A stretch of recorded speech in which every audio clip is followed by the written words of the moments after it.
Back here live at the Waterfront Village with my friend, the zombie, Jonathan. You're looking good. Jonathan just got an awesome face paint job. What do you think? I make turtles.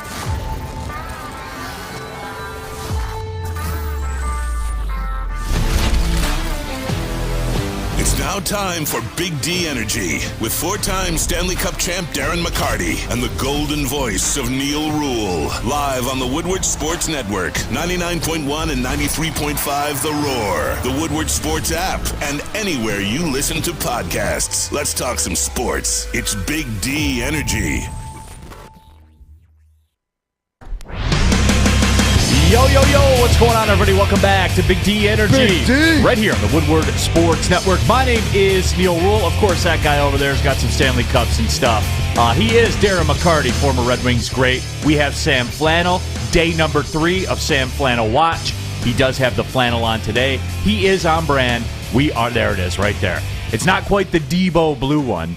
Debo. It's not quite the Debo blue one, but it'll work. He's on brand. That's all we ask. Just That's execute. sort of a good hump day flannel. Yeah, it is. Like, it's not too aggressive. It's not too passive. Sawyer's in the house as well. Happy to have everybody along for the ride. In our YouTube channel, if you're watching right there, jump into that comment section. We'll read those as the show goes on. Got a lot to talk about, as we always do. Don't forget to follow Woodward Sports on social media, all the platforms. TikTok, by the way. Woodward Sports TikTok's on and popping. I will say that. So, tap in. As we said, happy to have everybody with us here tonight. Red Wings back in action tonight. The USFL draft has happened, so everybody's fired up about that for some stupid reason. I'm sorry, guys. We're going to get into it. We are. I heard a lot of buffoonery on social media yesterday about that. So we'll talk about it. Michael Jordan wants to go one-on-one with Magic Johnson. I have some thoughts on that also. But D-Mac, it was interesting yesterday. You sent us a text message, and I've let everybody in that world with us before where, we keep in constant contact. We do. I probably talk to you guys more than I talk to my wife in a given day. That's just the way that it works itself out. You're welcome some days. Yeah. But you were up in Lapeer. Yesterday I was actually in Flint. In Flint, my Genesee apologies. County. Yeah. I was at the Barley and Vine doing a fundraiser for Mr. Landon Masters, who's had some troubles, and it was great to see the community come together, and took the slapstick comedy tour out there. But as I was listening to my opener, Tommy Thompson, and the fact that you ever walk in and they have the games or the books and the bookshelf. And now this is a pretty, more of an upper class sort of wine. Two furnace type crowd. Two furnace type crowd, right? Exactly like you said. So I'm sitting there minding my own business, and I look and I see the book, and I look down at the bottom, and what do I see? I had to take a picture for everybody at home. Yes, in Flint, Michigan, they had the Settlers of Catan. Now, Sawyer, we explained to the people at home that there's the people listening on the radio, the 99.1 The Roar, 93.5 or 94.7 at HD2. I will describe this. It is me with a cheesy smile on my face with the red Settlers of Catan board game. Now, is that the original? Is that a deluxe edition? It just said Catan on it. I really didn't dig into it. Was this a special edition or something that I stumbled across, Sawyer? That's the same one that I have. So I think it's just standard edition. Yeah, just your nice run-of-the-mill Settlers of Catan. But that's all you need. But it's official, though, yeah. right? It's all you need. Oh, yeah. Up to specs, pro level. Good stuff. It's official. Oh, yeah. So that was pretty funny, I thought. D-Max shared that with us. We all got a good laugh at it, and it was a lot of fun. How's the comedy tour going, by the way? You've been doing this a while now, man. Yeah, we're back at it. Obviously, it's nice. I like to be able to dabble out, and then now we start going throughout the state. I think I won't be here. I won't be here Monday. Okay. I'm in Dallas for an alumni game this weekend. I have wrestling, RPW, ICW in Chicago, and then an alumni game after the Dallas Stars game in Dallas on Sunday, so I don't get back till Monday. But the 9th and 10th, we're heading to the west side of the state. We'll be in Holland and Grand Rapids. I'll have to look at the schedule, but we're going to start firing it up, coming back out. And the best part is I get to see the great state. So it's not without question that one of these weekends where I'll show back up is you'll say, where you been? And I'll be like, oh, I was just in Escanaba. I look forward to it. Like I said, thanks for everybody last night for coming out and supporting the Masters family and everything that they're going through. We had a great time. It was awesome. And like you said, thanks to the Barley and Vine and to Josh and everybody there. No, that is cool. I've always thought about doing the stand-up comedy bit. I've always thought about it. I never have, but but here's the thing, right? And honestly, like I make my joke is like I'm not a comedian, but I got a band and I'm not a musician. Right. So can we all agree I'm an entertainer? So I'm just here to entertain you, and I got a few stories that it's loaded. But yeah, no, because it's your perspective, and you'd be good at it, Neil, because the whole thing is to stand in front of the crowd and reading the room, getting the vibe, getting the connection, and being a part of it, right? Because my favorite thing is the experience, and when I say that I'm a battery in the people of this state and Wings fans everywhere, the power to that battery, I just keep going around and showing it. So it's all, and it doesn't matter what type of day you're having, because the minute I immerse myself into being not about myself, but connecting everybody and having the stories to do it, and then just different perspective. Yeah. I think people agree. They'd love to see you cut heel promos all the time. Tammy Chin says, if you haven't seen McCarty's comedy show, do yourself a favor and go. I've seen him over 6 times, and I hear something new every time. Joey 2 times says, Neil, stand-up OGs. Let's put it on the poll, Sawyer. Would you go see Neil do stand-up comedy? I love the way, too, we always set me up for failure in these things, but that's cool. I'm an entertainer. I can take it, man. I can take it. So that'll be on the poll coming up in just a couple minutes. Would you go see me do stand-up? Because guys, for real, I have considered doing it. And I have views on children and stuff like that I think would be pretty entertaining. Think you'd be good at it. Yeah, I do. I think it would work, but maybe one day we'll work that out. So here it is. When you got your 5 or your 10 minutes or whatever like this, I know a guy that's name's on the top of the list. You can get out there and chop it. Right. I will give you whatever you're confident, 5, 10 minutes, whatever you think you need, anytime that you want. Okay. That's an open invite. I'm going to take you up on that. I think I am going to do it. Lewis M, give Neil a comedy minute on Fridays too. So we're you know what we're doing with the Friday with the quarter mile. Just cut with it Sawyer? up into minutes. We are basically that show's going to run itself on Friday. So it's going to run like a NASCAR race. Yeah, absolutely. There'll just be a bunch of left turns. Neil will be like, "What's the deal with checkout lines?" You know it is. Yeah, no, it would be though. That would be a lot of fun. I certainly want to do with that Detroit Dabber. What's the deal with business class plane food? So yeah, we would have a good time. Tammy says she would go. That would be all I would need. But I am looking in to doing that. Speaking of something that Tammy Chin knows about, Kayvon Thibodeaux, about a week and a half or so ago, was in town doing an autograph signing, which I think it flew under the radar at the time. I know there were a couple of writers that did discuss it. You think that's cryptic at all, D-Mac? Because I don't necessarily. Well, you can't control. You can only control the narrative. Is it cryptic? No, the lines didn't have him come in. Is it that just shows you cerebrally above the rim? That kid's smart. Right. Go try cashing in, and obviously, how do we know? Well, is this true or not? Well, you have pictures and video and stuff of this, but our Tammy worked the event, so. I just think that goes to show you outside the box that we hear that Kayvon Thibodeaux he's not the normal athlete. He's not the normal end like football. He's beyond that. This goes to show you he's got the business mind.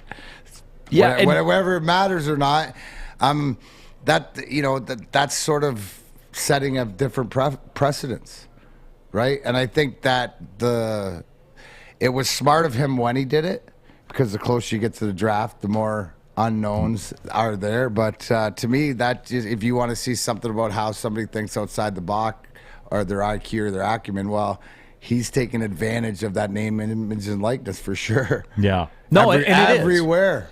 And good for him, because you know my stance on that, all D-Mac. Go get whatever someone's willing to pay you for. And he was at the Pro Sports Zone out there with our guy John Yu. You know, free plug for him. He's a good dude. Every time I've talked to him, he's been cool to me. Absolutely. So, you know, I don't have a problem talking about that. Gets me jambalaya every time I'm out there, so he's lucky. so there you go. Somebody you've done business with in the past. But I mean, for me, that's where it is, because that is smart of him. And I think we have reached there is a new world, I guess you would say, for college athletes where they walk in savvy now. You know what I'm saying? And I would guess it's kids. We're going to find that out tomorrow. Your son's going to come in here, too. I can't wait to grill him just on perspective, being a 14-year-old. But these kids grow up quicker, and, you know, technology, everything else. Like, I mean, not to go back, but I mean, the 2 years that we as adults have lived through this COVID world, these kids are resilient. They're smart. You look at all the stuff, like you mentioned, the Twitch, the Twitter, the tickety-tockety, this, that, everything else. It helps them not only connect, engage, but also, too, that information. So, to me, they're ahead of, you know what I'm saying, ahead of the game. So, to me, it's a different game. We're not even playing the same game. No. You know, it's almost turned from when we grow up, it was checkers, and now it's chess. And yes, people are asking the YouTube chat. Yes, he came out with his own cryptocurrency. Like, this dude's different. Dream or J-Ream, however, I don't know how it's pronounced, but that's his crypto that he has out there. So this guy's a businessman, and I don't have a huge problem with it. And some of the people too are talking about, they're talking about that they would come see me do stand-up. And on the YouTube chat poll that we have up there right now, 67% say yes, you would come see me perform stand-up comedy at a comedy club. We'll have to line that up. Jake Wegener says, I'm excited to go see D-Mac's show next month. So, you know, you got some people out there that will be... it's a good time. Yeah, D-Map Zoom, I wouldn't mind checking out that show. So, you know, it's... for me, it's one of those things where we continue to see the business savvy of these new age college athletes. And like you said, tomorrow, my son is 14 years old. We're going to have him on the show because he's on midwinter break this week. So we're going to have him in for a couple of segments. And D-Mac wants to pick his brain about how things are working in a 14-year-old mind as it relates to sports, wrestling, all that stuff. So it'll be fun. We'll chop it up with that. But, you know, it's, for me, I don't have a huge problem with that. And I understand it. I don't think it's cryptic or anything like that. I don't think it's where... this is sending subliminal messages that Detroit's going to draft him. I think he was in town. There was a market to do it, and he said, I'm going to capitalize on this market, and it's just that simple. Well, I think that it is on both parts, but supply and demand, it means that people, it's one of those, like you mentioned cryptocurrency, you mentioned NFTs and stuff like this. It's one of these things that's thinking above the rim. And obviously the people that got the autograph are thinking that way too, because if he does get drafted, they have the first autograph. So it's a win-win for everybody. And then if he doesn't, you have the autograph. Then it's it's a different autograph. You know, we have a story behind it. And in the collectibles world these days, who knows the value of that, right? So... No, absolutely. And that's something where I think Kayvon Thibodeaux has shown that he's quite the business entrepreneur. But so that's the question I ask everybody, even though we don't know what's going to go down in the draft. Do you like the fact that a guy that you could be on your team thinks outside the box like that with all these other things, or do you just want a football guy? Chef Chris Smith says, if Neil Rule has a bougie comedy show, I'm all in. We could bougie it up. There is no question. Oh, you know, there's gypsies probably sponsoring it. You know, you'd be all clinking a glass. It'd be like Dean Martin out there, two limes. Robert, what's the deal with grating fresh cheese? I love that all the bits are coming up right now. You know what I love is that, and I feel bad for our friend Ellen. She chimes in, and I was thinking that they're all making the checkout line jokes, and she goes, I thought of Neil the other day when I was in line at the self-checkout behind a couple with two big carts. So you got people thinking out there, connecting. You are the checkout guy. And it's fine. Were they acting with urgency? That's were they confused by if you're confused by it, or you don't have urgency, then you can't do it. You know what? You know who has urgency? And where and when he goes every time? This is the most urgent I've seen this man. Sawyer, you're pretty urgent, aren't you? Oh, yeah. When it comes to the mystery beer machine, we get pretty urgent right when we get to the Fulling Warehouse, you know. And you got to book it right in there. You pay $10, show up right when they open. You can stay until they close. And you got to check out the $2 beer machine. I mean, you throw $2 in, it gives you a hitter every time. I've pulled a PBR. I mean, pulled me a Natter Day. I haven't had one of those since like summertime, my junior year of college. That was a nice little blast from the past. And the best part is, too, you can also bring your own food in, have it Uber Eats, pack a basket. I mean, it's great. You don't have to pay for overpriced bar food. Super easy, super convenient. The game's so much fun, too. It was created at the Indianapolis Motor Speedway, a place that is near and dear to my heart, going there every year for as long as I can remember. So a place that has the best race of the year, and it created one of the best games out there. Match made in heaven. So you guys have to go check it out, especially now that football season's over. You still get a little taste of that sport we all love while having fun with your friends.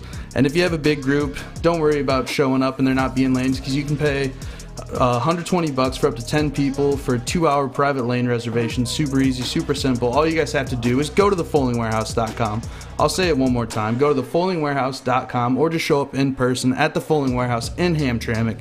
This is Big D Energy on the Woodward Sports Network. We got Neil on the desk, D-Mac on the desk, Flannel Sam making sure we sound good, and I'm just in here keeping us live. We'll be right back on the Woodward Sports Network.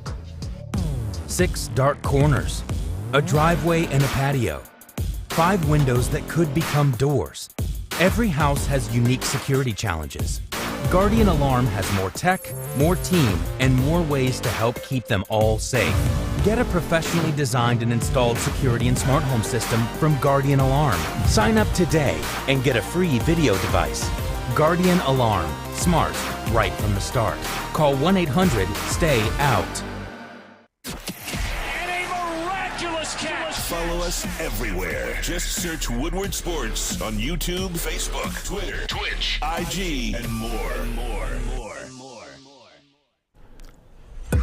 Off and running here, Big D Energy, Woodward Sports Network, live from the Planet Fitness Studios. My name is Neil Rule. Of course, he is D-Mac, Darren McCarty. We have Sam Flannel. We have Sawyer as well. All of you listening in, watching on the YouTube channel, social media, wherever you're doing it, appreciate you. Remember to jump on in there, get your comments. We can't get to all of them, but the good ones we'll certainly jump in with and try to get to as many as we can. Getting some support, I guess, if I were going to go do stand-up comedy, which surprises me. I figured people had the hate for me. I guess they don't, because through it all, D-Mac, they support my stance on the checkout lane. They don't want to admit it publicly, but they do. They know they want people with some urgency that want to fly through there. Charles McLean, Neil still uses checks, though. I thought they were an obstacle. No, I don't use the checks. If you have checks, you're not in the U-scan lane. Come on, people. You're better than that. Something, though, that happened yesterday. The Michigan Panthers had the #1 overall pick in the USFL draft. And I touched on this yesterday, guys, where I looked up the mock drafts for the USFL and saw the names that were on there. And here it is. I know everyone's lathered up because it's former Michigan Wolverine Shea Patterson that went #1 overall. But I'm asking you guys to kind of separate yourself. D-Mac, this league has no shot. No shot whatsoever. Okay, so break it down for football and for talent-wise and everything else, right? What you just said, and this isn't a shot on Michigan, this isn't a shot on Shea Patterson. Well, it goes to the talent level that if Shea Patterson is the best possible person available to build your league around, I don't think your league's going to succeed, right? And why do I say that? Because facts are facts. And did he play anywhere on an NFL roster? Did he play in Canada? Has he done anything? Is this a guy that you can draw money off of, right? He's not. So to your point, to what you're saying is, will this league survive? The talent isn't there to make it survive. Who's your marquee guys? This isn't your dad's USFL. This is this age to try to do it. Now, here's the one thing is that you want to give every new league, new promotion, no matter what people are trying to do, you want to give them their opportunity.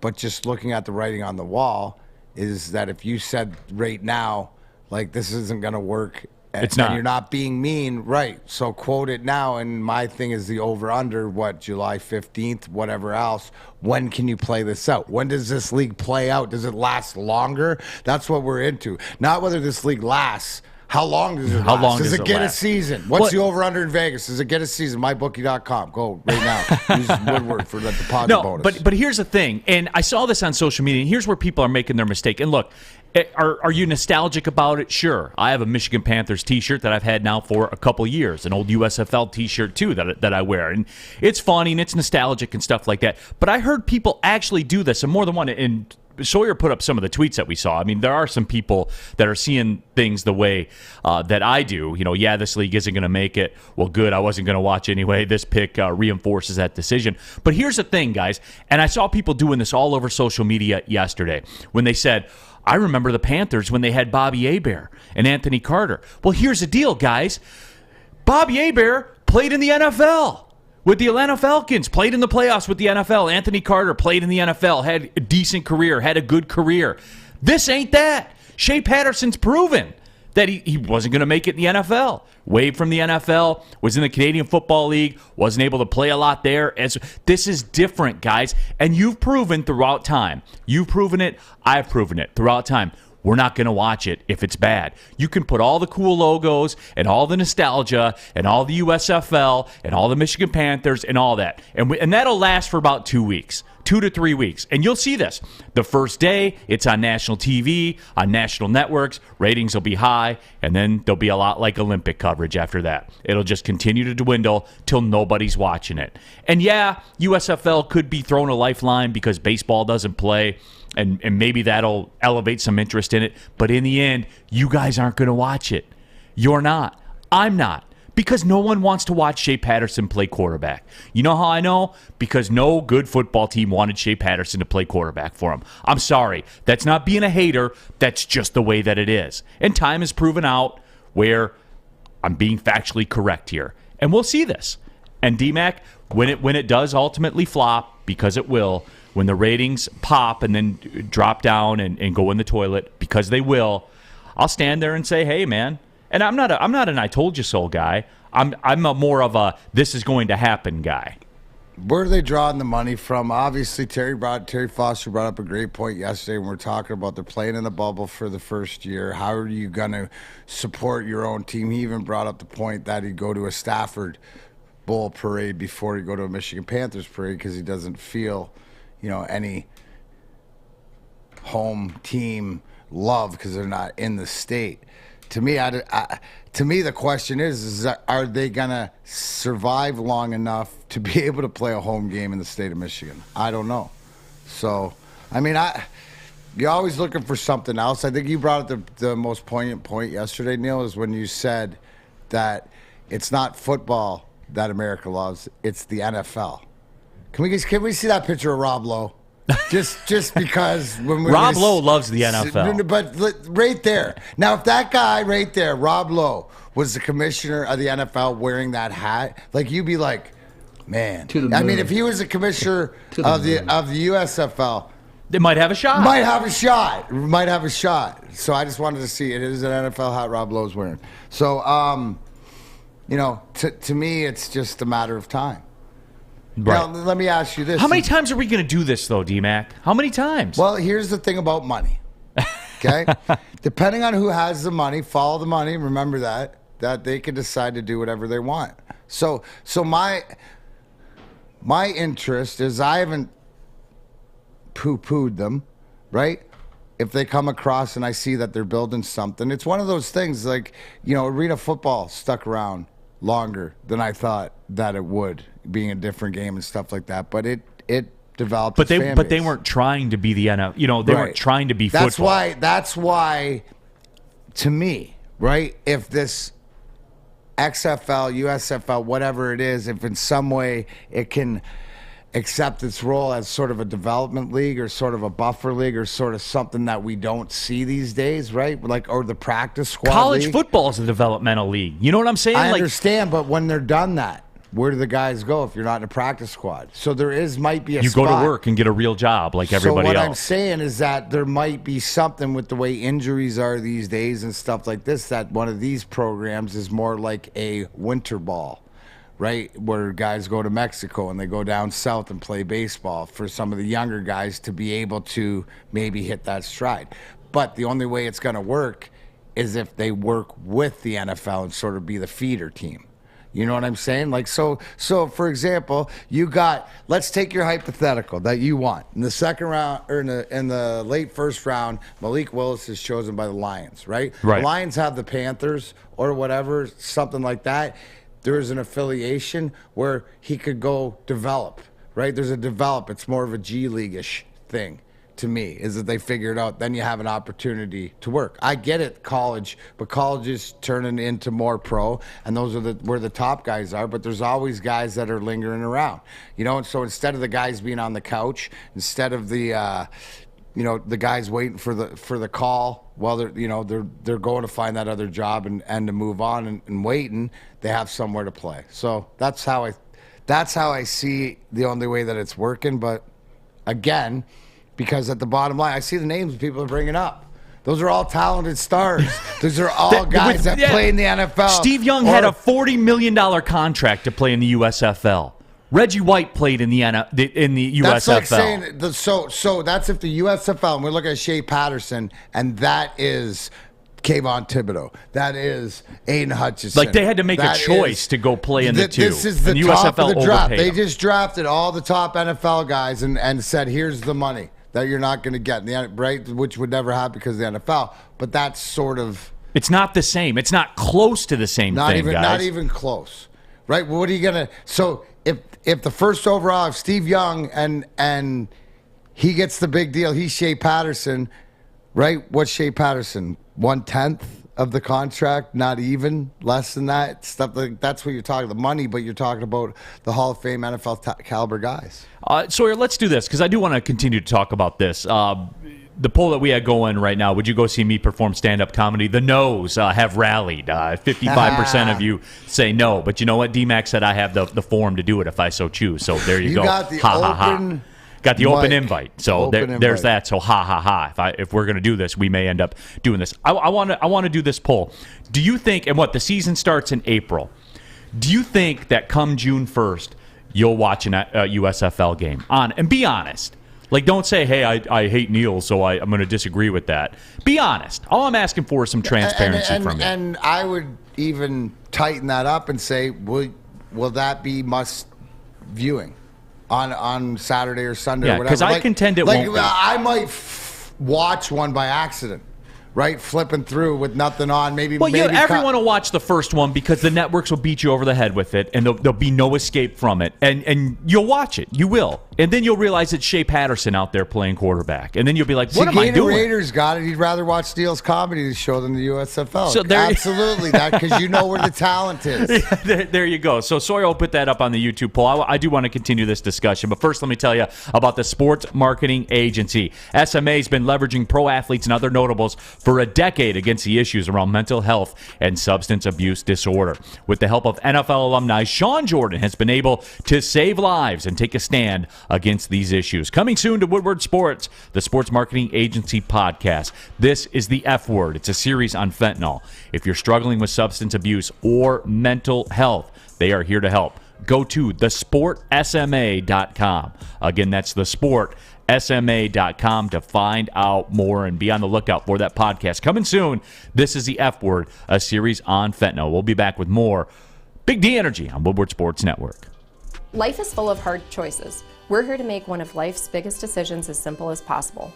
My name is Christina Gennari, and for over 20 years, I've helped hundreds of families buy and sell homes.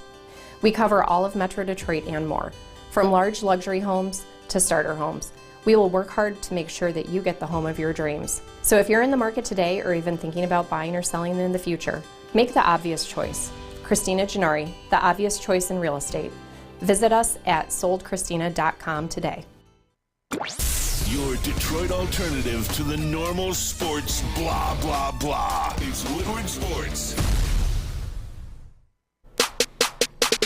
Off and running, Big D Energy, Woodward Sports Network, Neil Rule, Darren McCarty, Sam Flannel, and Sawyer Squad deep up in here, as we always are. Happy to have you with us.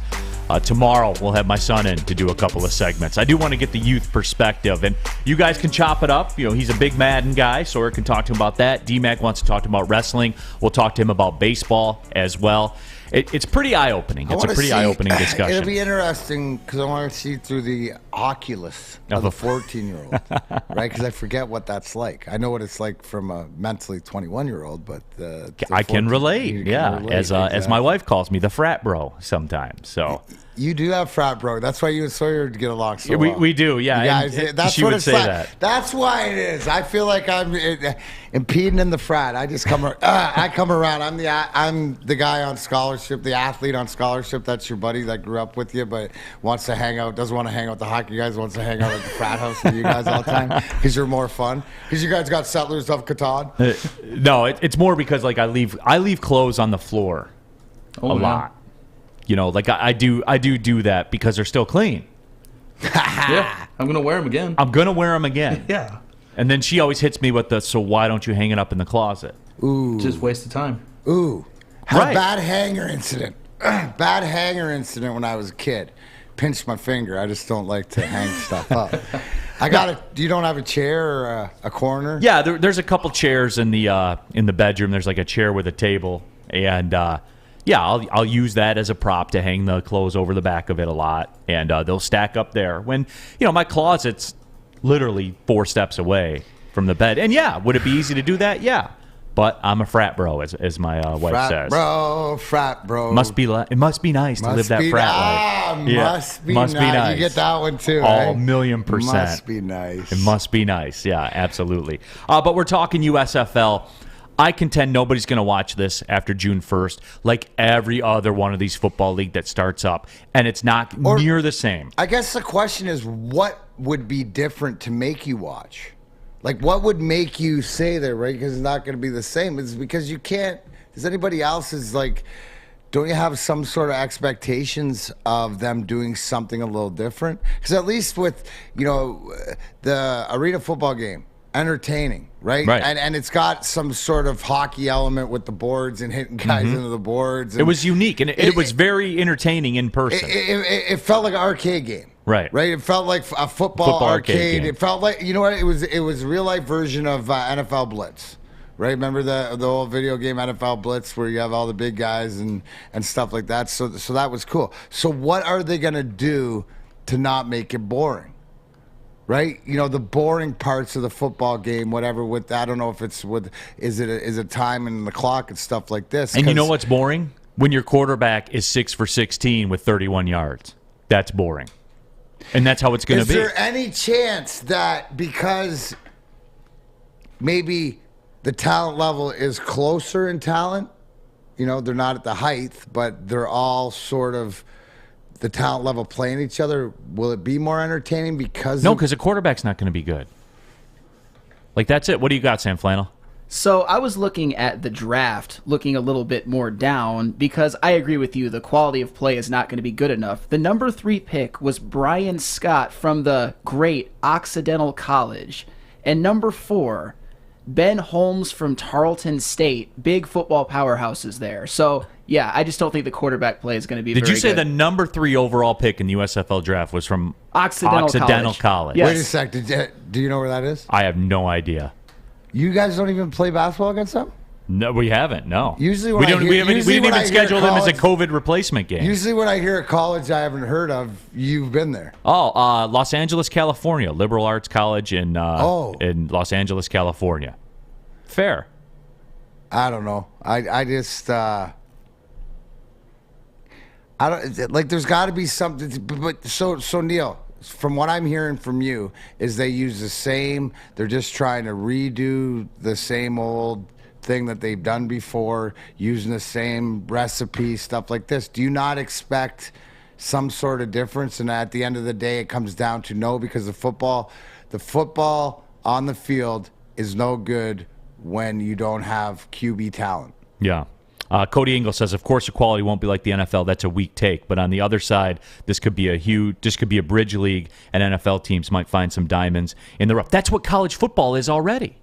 Yeah, but here's the thing. Isn't there, like I said, to the fact that, and he brings up a great point, if the USFL goes in not competing with the NFL, but trying to be that buffer minor league sort of practice squad-y and that's league, fine. But right, people have proven they're not going to care.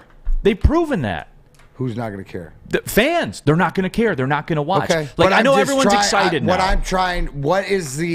So why is USFL even throwing it out there? Why are they even, is it just to burn money just because they couldn't figure out another way to lose money quicker? You know, like there's got to be some sort of game plan, and maybe if that's what it is, maybe it's not about the fans. Maybe it's something that it is about providing this buffer league that they hope that the NFL wanting something like this helps to generate. Because where's the dollars coming from? I agree. Who's going to watch this? I don't know until they prove that guys get pulled out of this league, right? Oh, this guy played in the USFL. Boom, now he's on this team's roster. That's when you'll get people to watch. And when they're playing in the states that they represent. That's why the biggest challenge they have, you know, financially it probably works out, but playing in the bubble, you're not going to, just like Terry said, What connection do I have other than they have the same name as the state I live in? Some fans aren't like that. So I guess the longer it goes, the more we'll see. But if they use it as a buffer league, right, which I don't know if they will, because last time it was USFL trying to compete. But again, last time they had the talent to compete. Right, but again, like I think people are walking in here, though, and I keep hearing these Bobby Hebert comparisons, man. This ain't that. And this isn't the USFL from before, where, again, going back to it, $40 million contracts and swaying guys from the NFL. And they had Herschel Walker and Marcus Dupree and Steve Young, like I said, and Reggie White and Anthony Carter. This isn't that, guys. This is bad. This will be bad football. That's what it'll be. And everyone will be excited, and that's fine. And like I said, I'll watch the first game for the spectacle, and that's part of the job here. You know, you do have to do those types of things to be honest with the audience. But it's not going to work, man. It's just not. And you know that's fine. YT Sparty. So what are the salaries? $50,000 per year. I don't know. I haven't seen that anywhere. Like what the salaries were going to be. Cody Engel. Neil loved DCFC, but it was terrible players for years. Let it build like DCFC did. And that's not a like comparison. Let it build.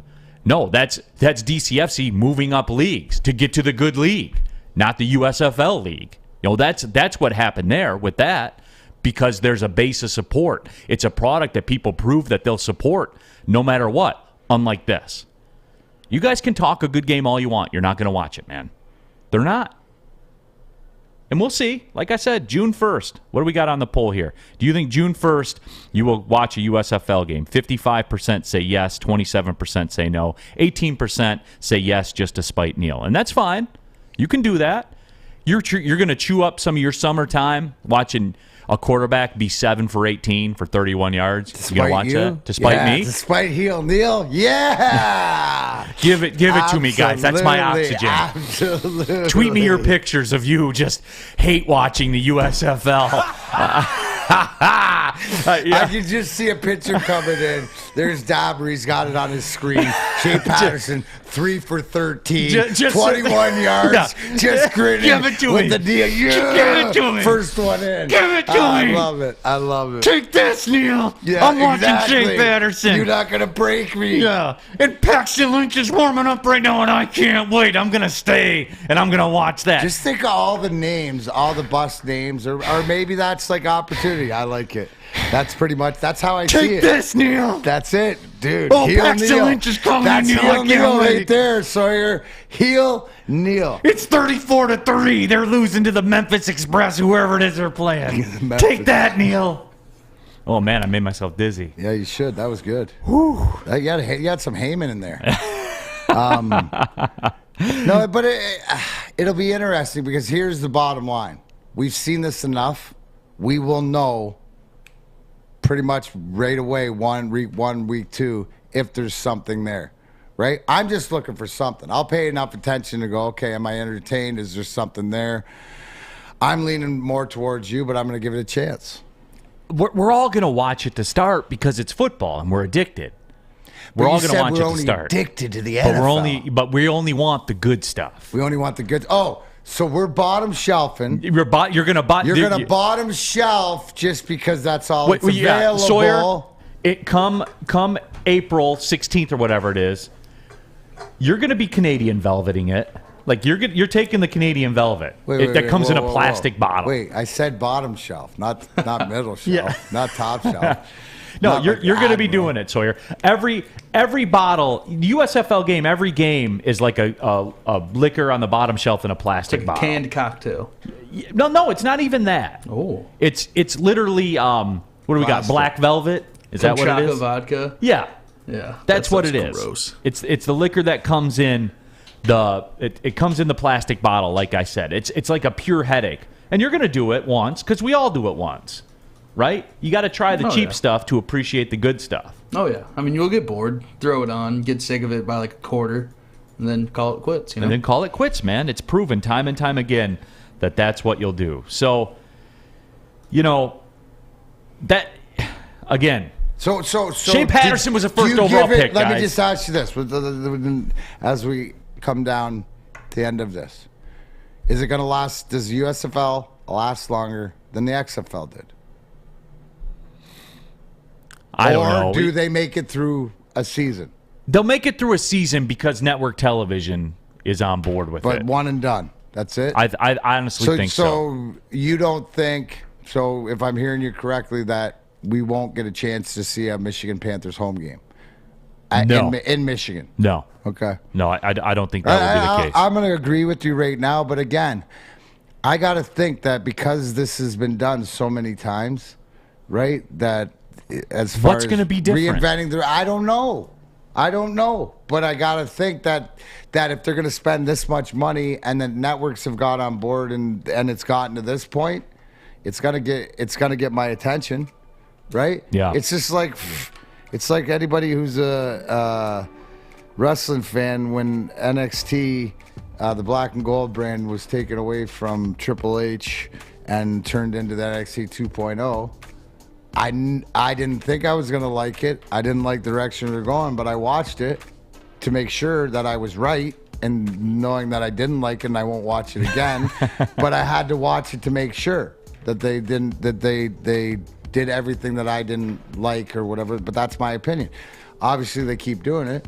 Right. Right. Like when I go get a haircut. If they have the audience. So, like when I go get a haircut, there's one thing I keep doing. Well, you know what? That's, because you're smart. And if you were going to do that because you like things simple and uncomplicated, I mean, like the phone and the remote in your hand and stuff like that. Lady Jane's, haircuts for men. Guys, be like us. You walk in, you sit down.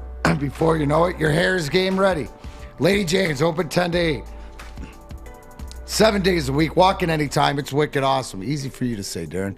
Big D Energy, Neil Rule, D Mac, Sawyer, and Flannel Sam. We'll be right back with Bruce Sports Network. Hi, my diamonds. It's Crystal with an X. You want to get hot and perfect like me? Here's my super easy routine. Drink at least a gallon of water before you wake up. Attach a weight to everything in your house. Hello? Sell your car and just sprint everywhere. Scream when you exhale. Don't follow Crystal with an X. Do your own thing at Planet Fitness with tons of equipment and free fitness training in our clean and spacious clubs. Join now for just $10 a month and cancel anytime. Woodward Sports. This part of the show today, watch again on YouTube or download the podcast anywhere you listen to podcasts. Neil Rule here for Chili Peppers Tannings, where you find the cleanest salons in the D with spotless, sanitized room and trained and certified tanning professionals. That's big, everybody. You can join the Pepper Club. You get all the best deals. They'll beat all competitors' prices by at least $5. Don't forget to get Australian Gold, Designer Skin, Caltan, and Swedish Beauty Lotions as well. Those are all available. Chili Peppers Tanning has the hottest bulbs, the hottest deals, the darkest tans. They are your vitamin D headquarters. 26 locations and more on the way. We were just out there on Monday at the grand opening of the Berkeley spot, a couple miles down the road here on Woodward, where the USFL Championship Parade will be passing by. And when Shea Patterson is on top of that championship float, he'll wave to the people at Chili Peppers Tanning, the best in the game. Back at it here, Big D Energy. Neil Rule, D-Mac, Darren McCarty, Sawyer, Sam Flannel as well, rocking the flannel. Lance says you don't want to watch the mighty Shea Patterson lead the Michigan Panthers to glory, or Paxton Lynch. Paxton Lynch will be the quarterback of that team before long, too. I'm already calling for the backup, D-Mac. Let's do the bits, right? Jerry Benson, Neil is not invited to the Panthers USFL Championship Parade down Woodward Avenue this summer.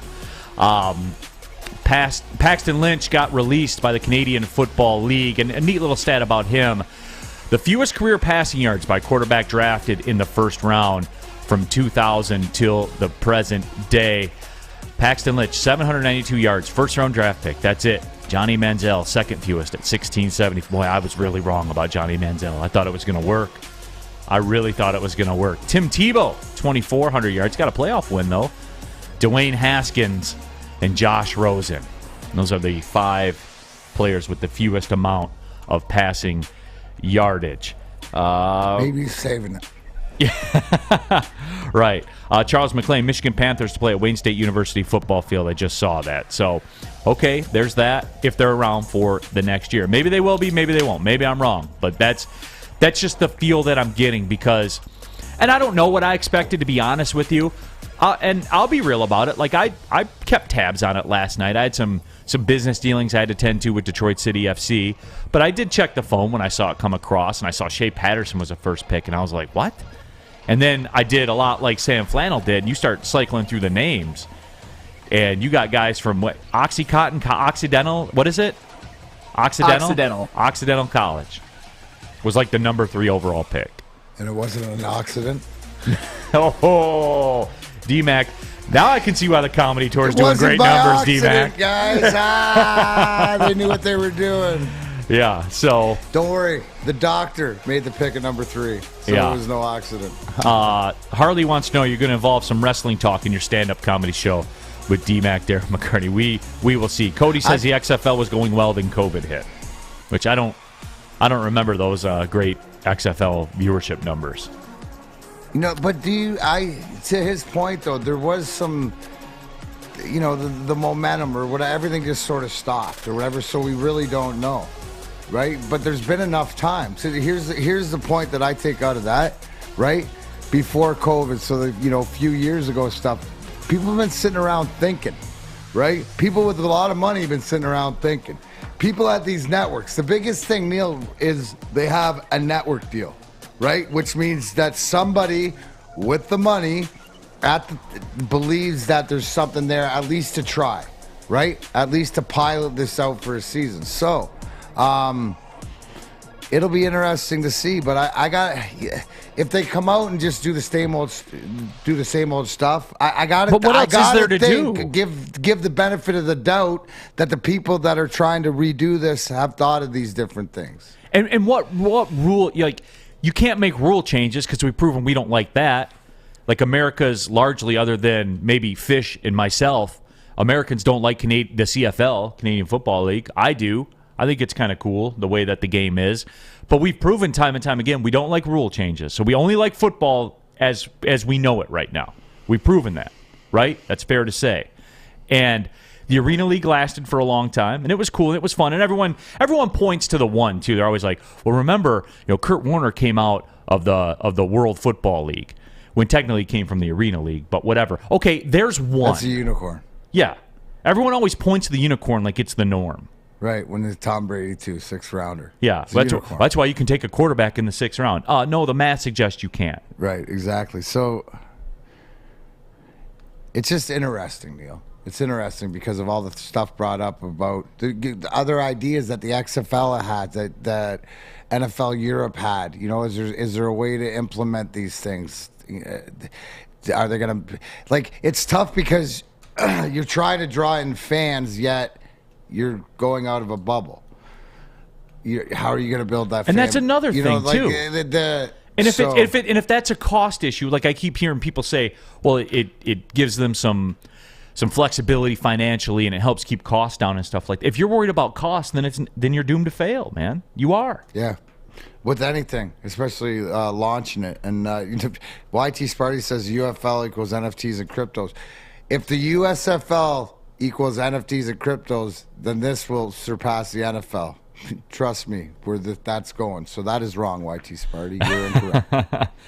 Yeah, so, it's one of those things where I just don't see how there's a way forward, because what are you going to do to change it up? Because before, right, starting the new league, you look and you go, ooh, I know that star. Ooh, I know that star. Ooh, I know that star. And what did you see yesterday when the number 1 overall pick was Shea Patterson? And I know I'm a Michigan hater, right? I know that I'm biased against him. Right? That's what I've been told. I understand that. But, guys, come on.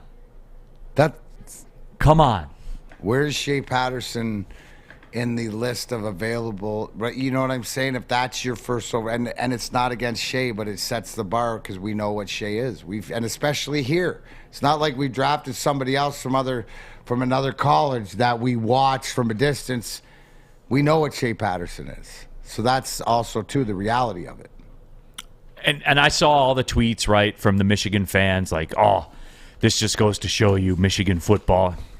Okay, guys. Yeah, I got some chuckles. When was the last time he played for Michigan? That's what I'm saying. He's moved on and journeyed here, journeyed there. I mean, I wish him the great opportunity, and even Paxton Lynch's stuff. This gives the guys the opportunity, and maybe that's where it's at, Neil. If this can be the league of giving guys an opportunity that need that buffer, that little extra step between college and pro, right? That need that little seasoning, right? Maybe need some coaching.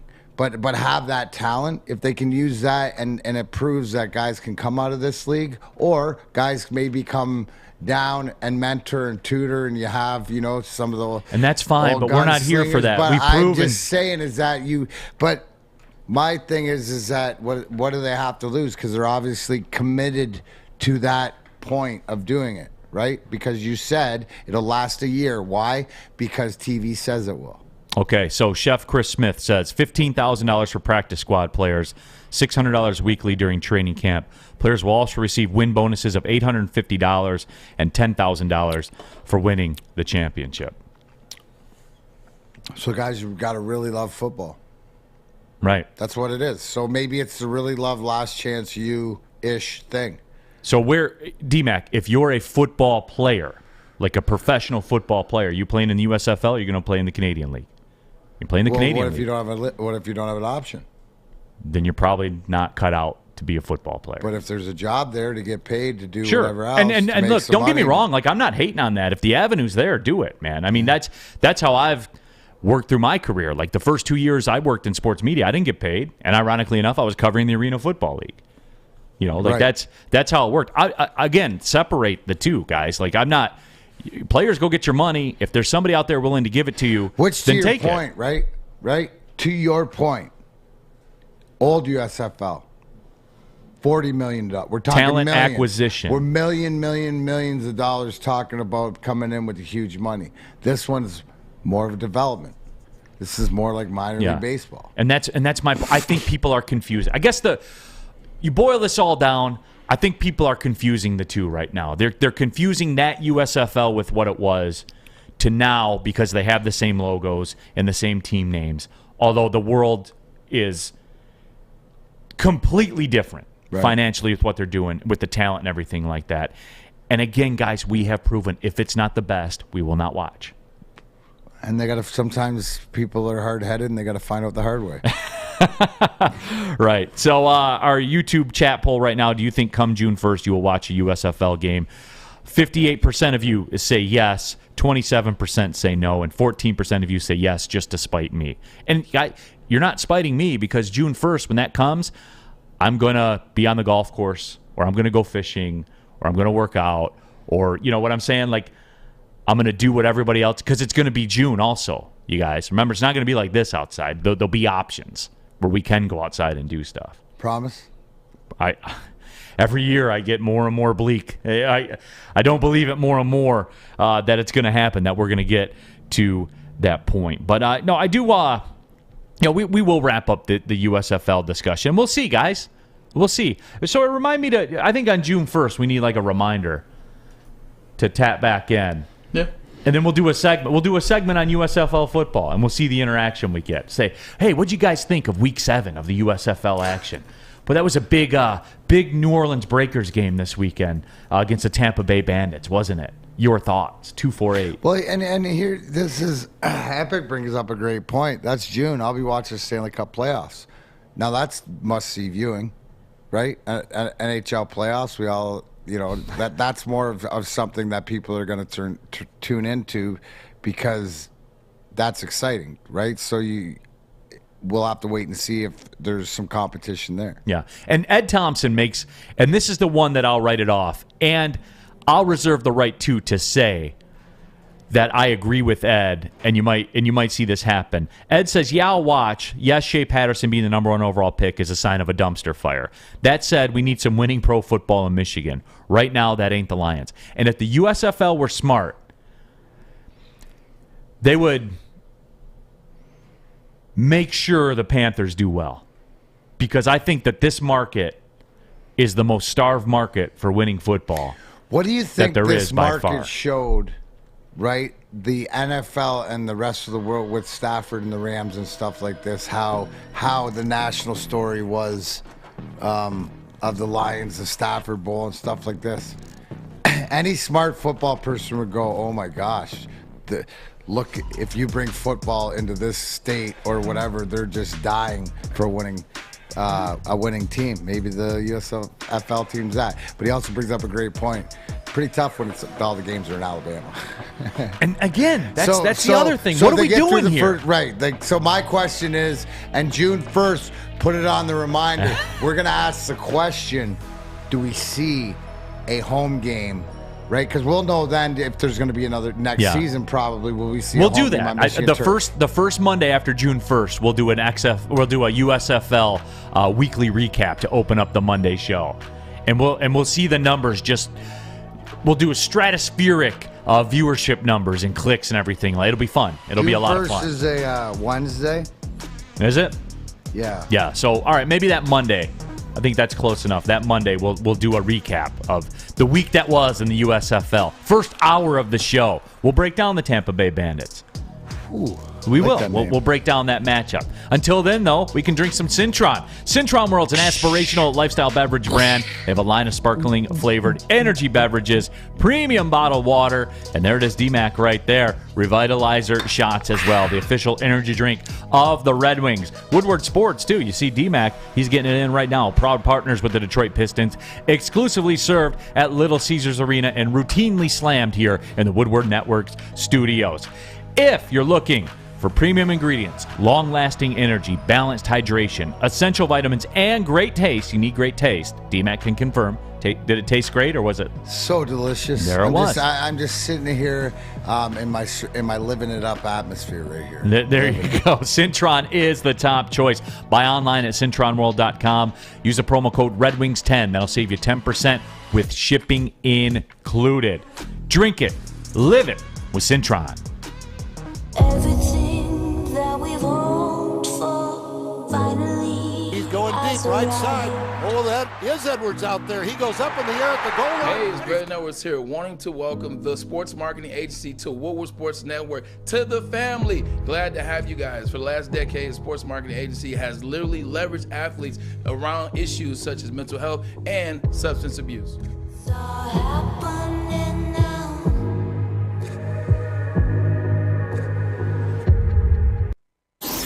What's the over-under? Should I tease? Who is the lock of the night? Make sure you're watching Woodward Bets to get the latest in sports betting and more. Woodward Bets daily on Woodward Sports. Back at it, Big D Energy, Woodward Sports Network, Neil Rule, D-Mac, Darren McCarty. We have Sawyer, we have Sam Flannel on brand. Sam Flannel here today, pulling up all in the second hour of the show, taking your thoughts, your comments here, our YouTube chat thread that's always ongoing. Appreciate y'all tapping in. Click the like button in the YouTube chat thread. Adam Baydoun of Morning Wood, by the way, and I feel I've done a poor job of promoting this. This is on me. This is where, being friends with McCarty for a long time, something I like to take things out of relationships that I have with people, and something that I really have tried to apply to my life from getting to know Darren is accountability. And I've grown quite comfortable with being able to look into the camera and say, this one's on me. I didn't do a good job of it. Because where can you go? When somebody looks at you and says, yeah, I made that mistake. Where can, that takes all the air out of the balloon. And as long as it's not lip service. Right. Like it's authentic. Where it's, and you see that, and then it's the Scotty Bowman rule. Okay, you made that mistake. Do not make the same mistake again. And that's how you prove to me, not by you talking, but your actions by not making the same mistake. But the mistakes will be made, and if you own up to it and know what your part, sometimes your part, you clean it out, and it doesn't matter. You can't control other people, so that's and here's the mistake that I made. Adam Baydoun of the Morning Woodward Show said that he would take a left hook from Darren McCarty if our show got 200 likes on YouTube any day this week. Said he would lean in and take a left hook. And I said I'm a team guy, and you know what? Whether I like it or not, I can't believe you guys went with the hospital. They went with the hospital, not the graveyard, so that's okay. Hospital, graveyard. So he has agreed to do that if we get 200 likes on YouTube. So feel free, if you want to see Adam Baydoun take a left hook from Darren McCarty, we'll do it. We'll do it. And me, I haven't done a good enough job of driving that point home, so I apologize. And I don't know if I missed that opportunity for today, but guess what? Tomorrow I'm going to come back better, and then on Friday we're really going all in to get this 200 likes and get Adam Baydoun a left hook. He said it. You guys all heard it. That's a verbal contract, yes, sir, by Adam. Yep. So we'll see if he does it. Wrapped up this USFL discussion. Mike G says Detroit Ram shirts are indicative of how pathetic and starved we are for a football winner. Pistons fan 11. Detroit Ram shirts are only indicative of grifters making money off rubes. I said this before. If you have something that people will buy, make your money, man. I thought it was pretty stupid too, but not for the business owners that sold them. Good for you guys. Now, I was, well, that's where it's at, right? Supply and demand. Supply and demand, dude. That's something where I don't care at all. Robert says that segment will be brought to you by Beaumont Health Systems. So the Adam Baydoun left hook. Hey, that would be a good selling point. You know what? Absolutely. Whatever you guys want. You guys can, think up the sponsorships and stuff like this. Maybe we'll get them a hospital bed too. No, look at that too. On cue. Likes go up by 22% since people want to see it. They do. You know what? Sometimes I can wake up and choose violence. I love that saying. I love that saying too. I do love that saying. Tammy Chin, Neil, I got you covered. I don't mind begging for likes. No, I am going to beg for likes because I really do like Adam, and I know he's aggressive on the air, and he'll say some stuff that I probably wouldn't say on the air, both on the air and in private, like when we talk and stuff like that. I have a lot of respect for his talent, a lot of respect for his ability. He puts on a very good show. There is no doubt. And I do consider him a friend. And, we're becoming closer friends the longer we work here together and everything. But I don't want to see him get a left hook, but I do want to see him get a left hook. Yeah, but when he throws it out there, it's just like anything else. We are here as friends to make his dreams come true. Right? And at the end, sometimes I don't know why he'd choose that and sort of offer it right out there. To me, he don't think the left's that good. Right. Like, I'm thinking that he just thinks it's soft. Honolulu Blue Sparty, how many likes for a Jawan Howard slap? Oh, nice. All right, let's get this straight, guys. They're here. I'm offering them. It's you figure it out with them. I'm the executioner, right? Sergeant at Arms. We leave you out. We just tell you what to do. I just stand in the corner, and when it's my shift, I've already assessed the situation, and I will know how to react. If you trust that I knew how to do it back when I played. Yeah. So there you have it. Is Sincere says, smash that like button, please. We need this. So hey, we'll see how that shakes out. If we don't get there today, we'll try again tomorrow. I'll be more aggressive. I will do a better job. Me will do a better job and do what's required to get it to happen. Red Wings tonight, back at home, hosting the Colorado Avalanche. And D-Mac, there were a couple of things I was shocked to see with this game. Number one, the Avalanche, a minus 300 favorite on my bookie, a 3-1 favorite, which was stunning to me because the Red Wings are a decent team at home. They seem to hang in games and things like that. That seems like a lot of lumber to lay with Colorado.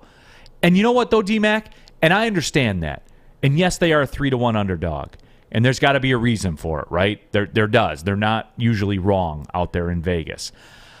But with that being said, this is another one of those red letter games where I've admitted to you guys where I kind of float throughout the season. And we put a clip out of the show where I was talking about the Red Wings, how I keep tabs on them, regardless of the fact that they probably aren't going to make the playoffs right now. I'm still going to be watching. But damn it, D-Mac, tonight, and not because of the Wings, Avs, and all that kind of stuff. It's not because of that. I expect them to compete in this hockey game tonight. I expect them to play well because, again, they're not a playoff team. We said that at the beginning. They flirted with the playoffs and things like that. So it's not like a win or they suck mentality. It's not that. But, D-Mac, these are another one of those little check marks as we go up the highway with the Red Wings team. To me, there's almost like not quite the flavor I had with that Boston game back in January. But I'll be disappointed if they get cooked tonight, man. I will. And by the way, the update, Dylan Larkin did skate with the team today, so it looks like he will play. But with all that being said, D-Mac, I'll be disappointed if they get cooked tonight. Am I expecting too much? No, this is the perfect, like you said, when you look at it, and Vegas doesn't usually get it wrong. But this is where you're fighting the inconsistencies of the Wings season. But what you have going is that they are at home, and the fact that they can come out and beat this team. And now the Avalanche are, one of the odds-on favorite to play for the Stanley Cup this year. I mean, they have that team built pretty much how we want to be built in the next few years. But this is the beauty about this Red Wings team this year moving forward, right? So you're going to get these long odds on them a few times, but you could actually win. So at plus 230, 240, whatever it is, I'd take the Wings to win at home. I think they're worth a spin tonight. Here's the whole thing, right? And I saw the over-under 6 and stuff like this. If you're afraid, do I expect a good close game? Yeah, but I would say if anything that if it could be a blowout, well, it always could be a blowout. Thomas Grice talked to a friend of ours, friend of the show, Daniela Bruce, said Thomas Grice is in. Veleno skated on the third line. Nemesnikov did not skate in pregame skate and stuff like that. So, this is one where I think it's a very good bet to bet the Wings because they can go out there and they could win. I like the fact Dylan's was skating this morning and stuff like this, but this is one of those games that you mark on your calendar. And because it's Colorado, but not for the reason our team used to mark Colorado because of the rivalry. This is because this is a team where you want to get to. This is where you want to be.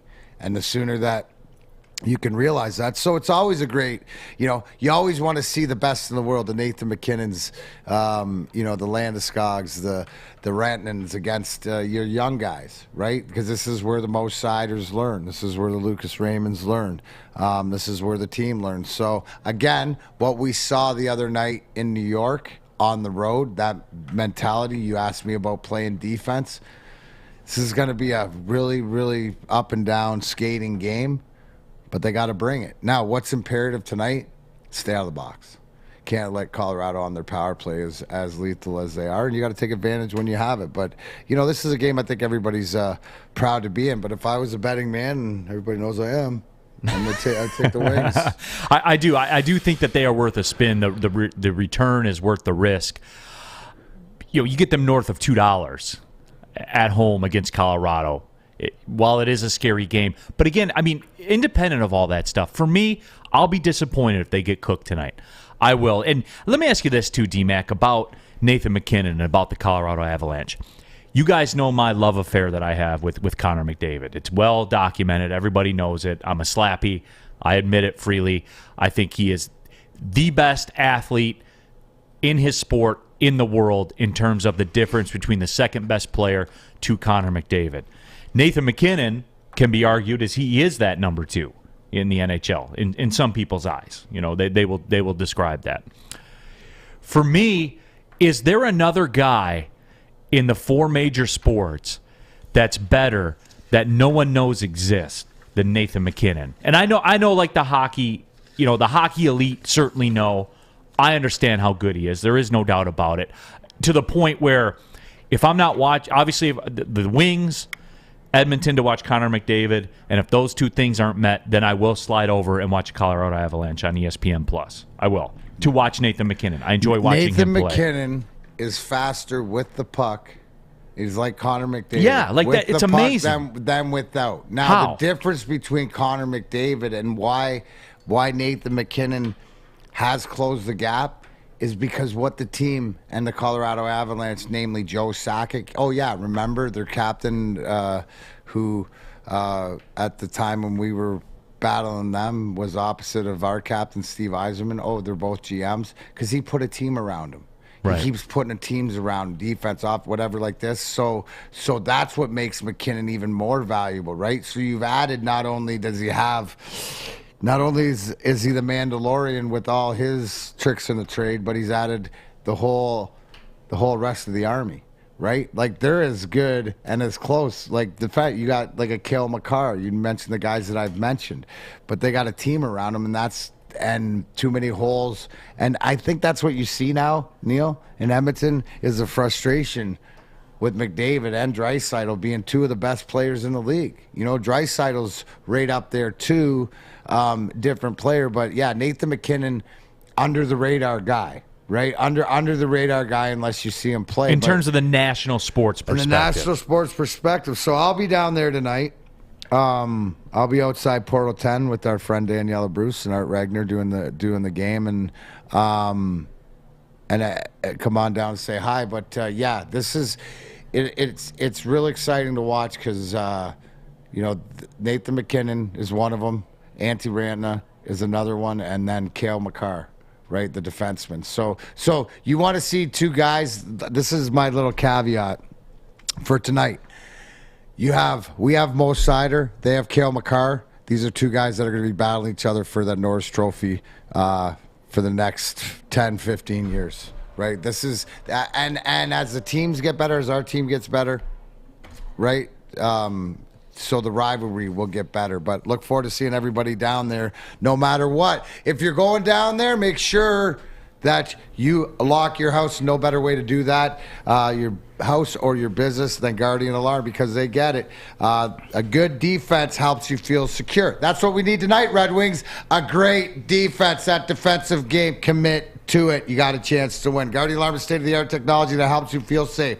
All with 24/7 monitoring right from your phone. Turn the lights on, turn them off, turn the temperature up, turn it down. You know we're in Michigan, that happens. If it's on fire, you'll get alerted smoke detector or that even silent, deadly killer, carbon monoxide. So if you want to be part of the Big D Energy Woodward Sports family, you can too, but I need you to call. That number is 1-800. Stay out. That's 1-800. Stay out. Great acoustics today, boys, but make sure everybody in the roast get coffee can hear you. That's 1-800. Stay out. Get out of my house. Stay out of Sammy Flannel's closet. He's 3 days deep on the flannels. Keep her going, but you can call 1-800 Stay Out today to be part of the Woodward Sports Guardian Alarm family. Big D Energy, Neil Rule, D-Max Sawyer, and Flannel Sam. We'll be right back. Woodward Sports Network. Hi, I'm Kay Cunningham. Working with Hall Financial to purchase my first home was easier than I could have ever imagined. They treated me like family from start to finish. Find out for yourself at callhallfirst.com.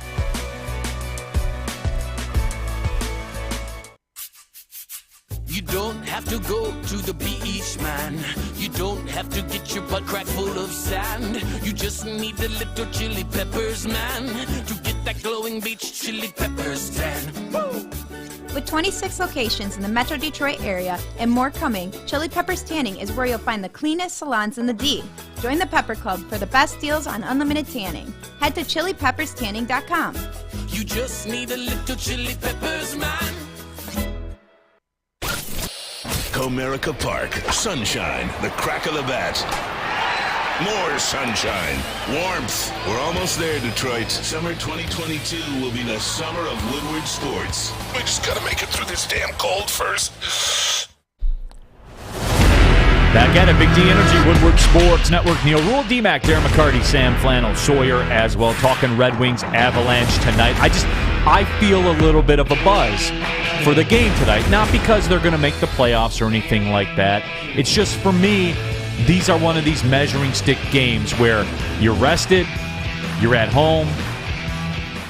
In my mind, I think Colorado will win the Stanley Cup this year. I know that Stanley Cup predictions in February are a bit hollow because of the nature of the NHL playoffs. But I honestly believe it is their time, the way that team is constructed, the talent, the level of talent that they have. I do believe that it is their time to break through and win the Stanley Cup. And we'll see. We'll see as things shake out. But it just, I'm interested tonight, D-Mac. I am too. Darren Helm's back in the building, with the Colorado jersey on. And those are the things, it's the additions. Because to me, this Colorado team's where our team was back in 96, 97. Like, this is their time.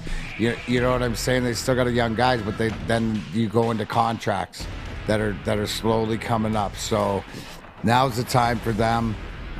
They might have one more window in it, but I think that right now is that you want to see them throwing everything. And it'll be interesting because we're coming down to trade deadline time in 3 weeks or so. Colorado's got to go all in. Whatever right, area they need to shore up, they got to do it. You see that because you see Joe Sakic. It's the same thing.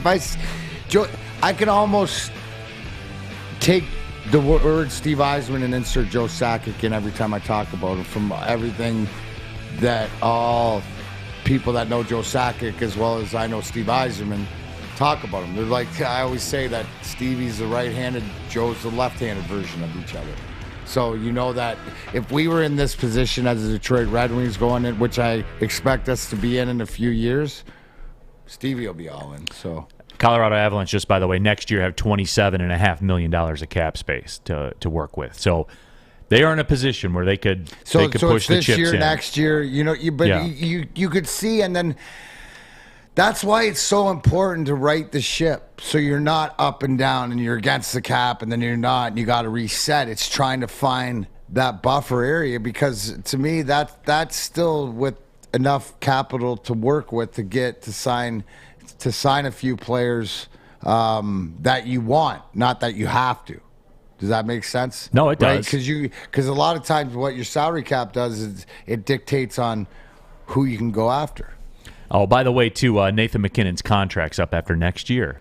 See, and that's where, and I know Landeskog was into this year, and it came down to it. See, Joe Sakic runs the same program Steve Yzerman does. He ain't giving money away. Right. You got to earn it. So, I mean, in some, us being in the East and them being in the West, there, that in this sick world, on one of the anniversary dates, I'm going to say, so it might be for the 30 years, so let me do this quick bet. 27, could be the 27 Stanley Cup Finals, right, for the 30th anniversary of our 97 win that we're playing Colorado in the finals. Like, this could be a finals battle for years to come, at least Final Four teams. You look at, right? Well, it could come full circle again. That would be pretty cool. No, but it's sort of full circle. Why? And I look at it just because of the guys who are in charge, right? And Colorado's a 2-3 years ahead of us right now, but we're making traction.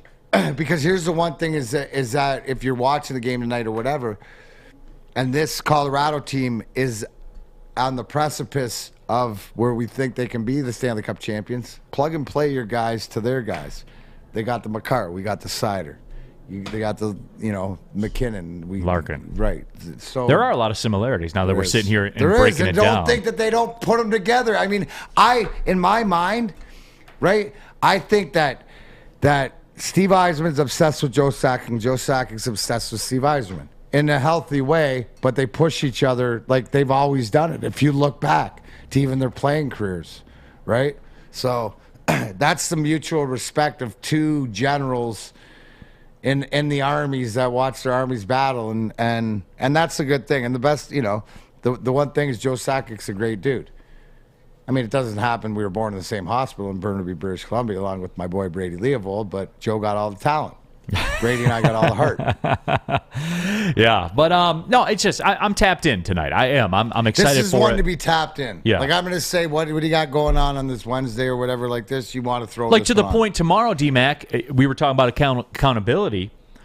Tomorrow, we're doing a segment on the game. We are, and we don't, and we don't typically do that because, I mean, what are you going to talk about a Tuesday game against New Jersey Devils? How are you going to quote unquote break that down? Tomorrow, we're doing it, man. Yeah, we're going to do a segment and see where it goes, and if they get cooked, I'm talking about it. And I know, like Charles McClain in our YouTube chat thread was saying, Red Wings will probably be winning 3-1 after the end of the second and lose 6-3. If they have another meltdown like that, I want answers, D-Mac. I do. No, absolutely, and because this is one of those that you mark on the calendar, and then you can see when you walk away, and we're going to break down, is to see where our team is really at, right? This really gives you the self-awareness and in the mirror, right? Not only could you expect, there's no excuses, time off, all this stuff to go out and play your best game, and to really see, are you close? And yeah, that could be, we could be sitting here and I'll be doing the up and down and shaking my head and stuff like this, but it's about playing a 60-minute game, right? And if you do not play a 60-minute game against a team like Colorado, you will lose. They lose. Can score. Yeah. Where we saw that they can do to you what Toronto did, right? Now, this is a way better team than Toronto, in my opinion, but it also, too, is you can come away from this and you beat them, you're not taking all the stock in the world, but it's like going into the Madison Square Garden and beating that Rangers team in a shootout, doing what you needed to do. You got it done. Right. Just get her done. Where was I'm surprised by the amount of love that Joe Sakic is getting in our YouTube chat thread. Everybody loves Joe Sakic. Yeah. No. He's not. Like, it's the same way at Colorado. Everybody loves Steve Yzerman. And that's the beauty of the rivalry. Let the grunts and the mutts and all of us just fight it out down below, but you keep your king up there. We'll keep our king up there. The bougie guys stay up top, right? Just stay up there and make the decisions and make the organizational decisions, right? That's having, your kings or whatever like this. We'll battle it out, but there's always that sort of respect. And I believe, I tell a story all the time. And how do I know that Steve Yzerman's obsessed? Because him and I would sit on the bench and watch Joe Sakic and watch his quick release and talk about it and go, oh, man, this and that. There is that admiration. You can't do it when you're on the ice with him, right? You're trying to run. Hey, trust me, I'm trying to finish my check on him. I'm trying to play hard, but there's that. And I think because we had both guys the same way, to some point it never spilt out where they had to be invited, and I look at that where you're most valuable, where it's like your Stevie, but even like your Knicks and stuff like that. When the shenanigans went down, it was all of us guys that played in the mud. Every now and then you get somebody who didn't really be in the mud, but it wasn't one of the guys that was going to hurt. Like Kozlov would be a guy you wouldn't expect it, but sort of he's a fringe guy where he listen, dude, that sucker punch that Lemieux hit him with behind the net, but then the payback to Adam Foote for running him from behind. I mean, that's tough. That's hockey. Back in our day, you can't get away with it today. But well, speaking of Red Wings and Avalanche too, I know we were talking about autograph signings earlier. You got one popping up with Lemieux. Adam Foote will be in there too. Well, you know what? Like, if people would properly spell my name, I don't know if I'll be there because it was a McCarthy guy. But there's people like to jump the gun on shit. Oh, okay. Stuff. You got that tag? So all in due time. But yeah. Okay. So maybe an announcement coming soon. Yes. I know that we're doing something down at the soundboard for the 26th. So keep posted. I know that Tammy will keep it posted. Yeah. Again, I'm the last one to usually, not the last one to find out, but there's certain ways that people are getting excited because things are coming together, obviously. Yeah, Epic says, no way we let Colorado blow us out at home. I hope not, Epic, because, again, I want answers if that happens. Because, look, here's the thing. And I know earlier this week I celebrated the Red Wings, and they got a lot of views and a lot of clicks on social media and stuff like that. So I think there is a sentiment here, and that's why I'm kind of going in depth here with this game certainly here tonight, because I think there is a market to talk hockey here in this town, despite what some other media outlets might tell you that there's not. I believe that there is, and analytics say that there is. But with all that being said, you don't get it both ways, though. You get the shine and everything like that because I like the way things are progressing. You come out and get cooked tonight, there's going to be some accountability tomorrow. Can I answer? Charles McLean says, my question for D-Mac would be, what is the Red Wings' biggest weakness, Blashill or goaltending? It's neither one of those two. It's their commitment to defense. The want to part of it. The want to take care of that end of it. And it's coming slowly but surely. They've proven that they can do it. But yeah, Blashill's the hashtag wiser plan, which means as long as Stevie says he's the guy, and your goaltending, that's not the issue. Yeah. At all. I'm surprised by all the love for Sakic, and people are saying I never hated. I did, but I hated him the way I hated Larry Bird. See, here's the thing though, right? Let's watch this. How'd everybody feel about Forsberg? Hated Forsberg. Like, respected Forsberg, but I hated Forsberg the way I hated. Forsberg hates all of you. He hates all of you. Just know that he hates him and Patrick Waugh hate all of you. I can even probably say Claude Lemieux doesn't hate all of you, right? Like, Claude separates the thing. But Peter Forsberg hates all of you. He hates me too, but he hates all of us, right? Whereas, like that's where I say, what do you feel about Forsberg? Right? That's what I'd like to say. We need a drop of that one. Peter Forsberg hates all of you. Peter Forsberg hates all of you Red Wing fans. I'll tell you what I don't hate. Gypsy vodka. 50 different formulas, countless taste tests. Peter Forsberg does not hate Gypsy vodka. No, nobody can, because it's the best tasting, smoothest vodka on the market. Gluten-free, corn distilled 6 times. They make it with artesian spring water. Those are the technicals. You guys know I like to talk about from this perspective. Those are the technicals. If you're watching on YouTube, you see the cool looking bottle. That's nice too. All I care about, it's good vodka in the glass with some club soda and some lime, and that's a Saturday night. And this Saturday night, I'll be knocking back some Gypsy vodka, the official vodka of my Saturday evenings, and I'm going to do it. And I'll let Sawyer know. Sawyer's onto it now. He's mixing up the Bloody Marys with it. It's making its move, folks. You need to try it out. Guys, give it one spin. When you're at the supermarket or the grocery store next time, give it a spin. I'm telling you guys. Good price on Gypsy Vodka, too, by the way. It's certainly worth the company that it's keeping. So try it one time, guys, and report back to me and let me know. Say, Neil, you were right. You may not be right about the USFL, but damn it, Neil, you were right about Gypsy Vodka, the best tasting, smoothest vodka on the market. Ask for it by name. It is Gypsy Vodka. But remember, drink it responsibly.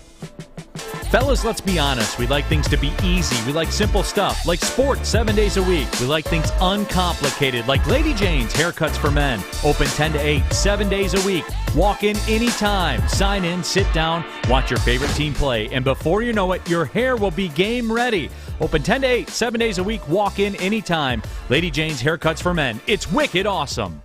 Hi, my diamonds, it's Crystal with an X. You want to get hot and perfect like me? Here's my super easy routine. Drink at least a gallon of water before you wake up. Attach a weight to everything in your house. Hello? Sell your car and just sprint everywhere. Scream when you exhale. Don't follow Crystal with an X. Do your own thing at Planet Fitness with tons of equipment and free fitness training in our clean and spacious clubs. Join now for just $10 a month and cancel anytime. Putting on a show here, and that's how you answer. We love our sports. We just wish they'd love us back. Detroit sports for Detroit sports fans. Woodward Sports. Back at it, Big D Energy, Woodward Sports Network. Neil Rule, D-Mac, Darren McCarty here in the house. Peter Forsberg just kicked my chair out from underneath me. Just remember, Peter Forsberg hates all of you. All right? All of you and you and you. Just remember that, guys. But you earned it, guys. You earned it. Remember that. No, but just wrapping up this Red Wings discussion. Everybody likes the D-Mac. Everybody likes the D-Mac stories. Aaron Young says, I can't stand Patrick Waugh either. So, you know. That feeling's mutual as well. Can I Do you want me to go off track? Or Yeah, man, there's do it, too yeah. much. There's too much. I tell this one at the thing, but when you're having a bad day, guys, okay? Everybody has good days and bad days. I want to let you know what I do. This is what I think about, because you always got to think it could be worse. Somebody could have it worse than you. And I always think Patrick Waugh. And I'm not saying because I scored a hat trick and I scored a lot of goals on him and stuff like this, not because of that, although it is Exhibit 1. But he got his butt kicked by a midget cowboy, 50-year-old goalie, Mike Vernon. Came back the next year, fought 12-year-old Chrissy Osgood, right? Never had a fight in his life except against his sister at Christmas. She was 6 years old. We all know how that goes. Not good for us. Yeah. Beats his butt. So that's strike 3. So if you're having a bad day, please use what I use. You could be Patrick Waugh. Could always be worse. Tammy Chin says this is a perfect test to see where our team is physically and mentally, and that's where I'm glad to see that there's shared buzz. Like I say, I'm pretty much like everybody else, so I had the feeling there might be something brewing with that here tonight. But it's part of the journey. Yeah. Right? Guys, Destination Oasis is part of the journey. Where are we at? This is a game where we find out where we're at, to everything that Tammy said, to everything along the way, right? It's moving along this path, and this is a big test because Stevie, too, wants to see. This is one of these games. Heck, I'll even be in the building. It must be a big game. I know. I'm thinking about. You should. I'm thinking about rolling out. You should tonight. too. I'm thinking about rolling out tonight. You guys should roll up on the LCA. Pull up on the LCA. We'll do that. I'll talk to the boss and see if we can get the schedules Absolutely. arranged. Maybe if you picked up your clothes, right, and just or maybe tell her you're going to do that frat life. Yeah. You're hey, honey, I got frat life. Yeah, tonight. I'm gonna go hang with the bros. Yeah. Sawyer's gonna be there. Frat life. I don't know if you guys saw this, and officiating in sports, and apologize, I didn't give you the heads up there, Sawyer. That was bad communication on my part, but. Officiating in sports, I've felt for a very long time, is getting out of control. And I've never really talked about it a lot publicly. But I don't know if you saw this last night. Danny Hurley in a college basketball game, he's over there. He just got a technical foul, and he's getting the crowd pumped up. And the official walked over and gave him another technical foul for pumping the crowd up. Did nothing, didn't look at the court, didn't look at the officials, none of that. Just put his hands up in the air to tell the crowd, hey, man, pick it up, get loud, get going, after he just got a technical foul. And everybody responded, too. Part of being at home, all that kind of stuff. So he gets another technical. And these officials, man, and look, don't get me wrong, and this might be even dangerous water for me to wade in, given the nature of what I do. But I will say this. There are great officials out there, and I suspect this is like everywhere else. There are great officials out there. Lamont Simpson's one of the best officials I've ever seen before. The way that he controls the game, the way that he explains everything to the coaches, the way he's not confrontational, the way he's not looking for a fight, all those kinds of things. He's one of the very best in the business at what he does. When he walks out on the floor, A, you have a great official, and B, he just has total control out of the game and what's going on and everything. It really is incredible to watch. And D-Mac, you'll have to tell me, I would assume there are referees in the NHL that were that way too, that, you get on them during the game and stuff like that. But when you walked out on the ice and saw, we had official X out there, that made you feel good because you knew they were in control of the game.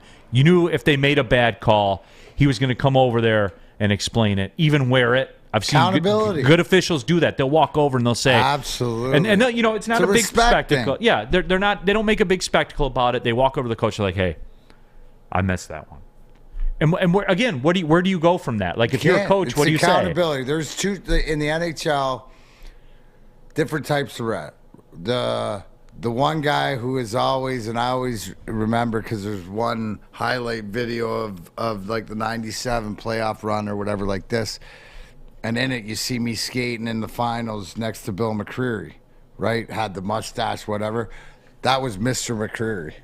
that was Mr. Referee, sir. That was never swear in front of, always. But it'd be like talking to a police officer. Honestly, he was that type of guy. Now, there was a couple guys that were police officers, right, in their real jobs that were easier to get along with. And a lot of guys, too, right? If you came up with them, like the Dan Van Massenhovens and stuff who ref me in junior and stuff, you build this rapport over time. And all it was, I never wore a letter, but I was always like, I was the buffer because, they always say you're supposed to have a letter to talk to the referees and stuff like that, but I was the peacemaker. I'll always get along, always stuff like that. There were other guys like the Paul Dvorskys, even the Kerry Frasers and stuff like that who always had the hair and stuff, but they'd always be joking around. Paul Stewart, who was a former tough guy, I had guys squaring off in a fight, and you know how sometimes it takes a minute to get going? Well, Stewie's the ref, and he'd be yelling at these guys that he was going to grab one of them and start throwing if they didn't start fighting together, right? So you get all different characteristics. But it's about respect, Neil. And to your point, it's accountability is that a guy, a Danny O'Halloran, who actually lives in Novi and stuff like this, is just retired and working, whatever. I could swear at him, like in his face, without disrespect. But you missed it. Go watch it. You missed it, or whatever, like this. And if he watched it and came back and said, "Yeah, you're right. You know what? Missed that one," or whatever, like this. I apologize, or whatever. And okay, we're good, right? Like you didn't get that right, or the other one would be the other way around.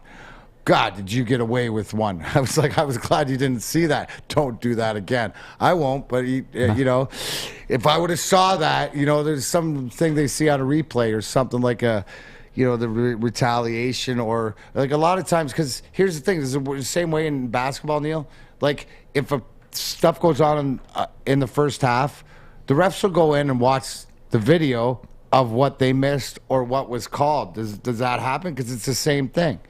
I don't know if they do it during halftime. Will you go watch that during the intermission and let me know either what I could do better or how do I avoid doing that, right? Sometimes it'd be like, don't be stupid, and other times it would be like, well, like, okay, like a lot of times the ticky-tack, guy steps on your stick, ref isn't paying attention but sees the guy go down, like different stuff. Those are the even up, the ones where they will even up. To your point, like where it's not a critical part of the game, but yeah, will referees give that call back even in college? Oh, typically, even upper, and you know that because he's explained that, and the other coach knows that too. So it's the ebb and flow of the game, right? The ref's job is to keep the ebb and the flow of the game. Early on, as a hockey player, and okay, I can get away with more. They're going to let play more. That's all you want early on in the game, even if it's a guy that lets you play, that you think is going to let you play, and he calls a tight one early. Well, he's obviously established that somebody's yelling at him that he's got to tighten it up. This is how it is tonight. Right? This is how it is tonight. Oh, we're calling it this way? Yeah. Might have got some grief by not calling it tight enough, or they wanted to tighten up. We got to get rid of these ticky-tack stuff. Oh, okay. Let me know. I know the parameters of what I'm playing against. Machiavelli sucks to go. That official's a big baby. And it's just the refs. It's not about them. It's what you get. Right. And that's a problem, I don't get the technicals and some of the flags and stuff like this in football and stuff like this. But, I understand that. But when you're taking away from the experience of the game, when it's not affecting the game, that's when it goes overboard. Yeah, when it's about me. I wouldn't know who the ref was, and I wouldn't know what that comment was that he was talking about the ref unless the ref made himself available. Yeah, and for me, it's an ego thing, right? Like it always comes back to that. It always comes back to the ego. And I don't want to say that refs take the mentality. And I hear a lot of people say, well, the refs think that the fans are there to see them. I don't think that any of them are like that. I just think that it's like everything else. Like we see just, ego and ego take over, and like everyone's got the disrespect card, or you're punking me, or stuff like that. Like the ego thing, man, like I just don't understand why people can't just step back and do the job. I guess the bottom line is we need more Lamont Simpsons. Certainly in college basketball, we need more of them they have control of the room, man. So here's the whole thing, is that when you go into a game like we were talking about, the Wings game tonight or whatever like that, the ref's an important factor of who refs the game to see how it's going to be called. For the younger guy, it's usually going to be tighter called and a lot of penalties. If it's sort of an older experienced guy, that's what you want. Let the teams play. Right, and that's the bottom line with it. and let the team spoil. It's even that, like, if you got to call fouls or call penalties or stuff like that, you got to call them. I'm just saying, like, don't be a deek about it, you know? Like, it's not a personal attack, dude. Just do the job and move on. Like, do the job and go back to the hotel room or go back home and pour yourself a Gypsy vodka, man. Chill out. Neil Rule here for my bookie. And look, one of the best deposit bonuses in the game. They'll double your first deposit all the way up to $1,000 with the promo code Woodward. That's cool. That's fun. Everybody likes that. You want good deposit bonuses. That's a good way in the door. Here's the deal with mybookie.ag. Clean interface. Everything moves quickly. Everything's available out there for you to get your action in on. You bet in the Olympics, you were doing it. You could have done that at MyBookie. March Madness coming up. The Masters. NASCAR, or stock car racing, as they do like to say. Sawyer likes it when I say stock car racing. You can bet on that.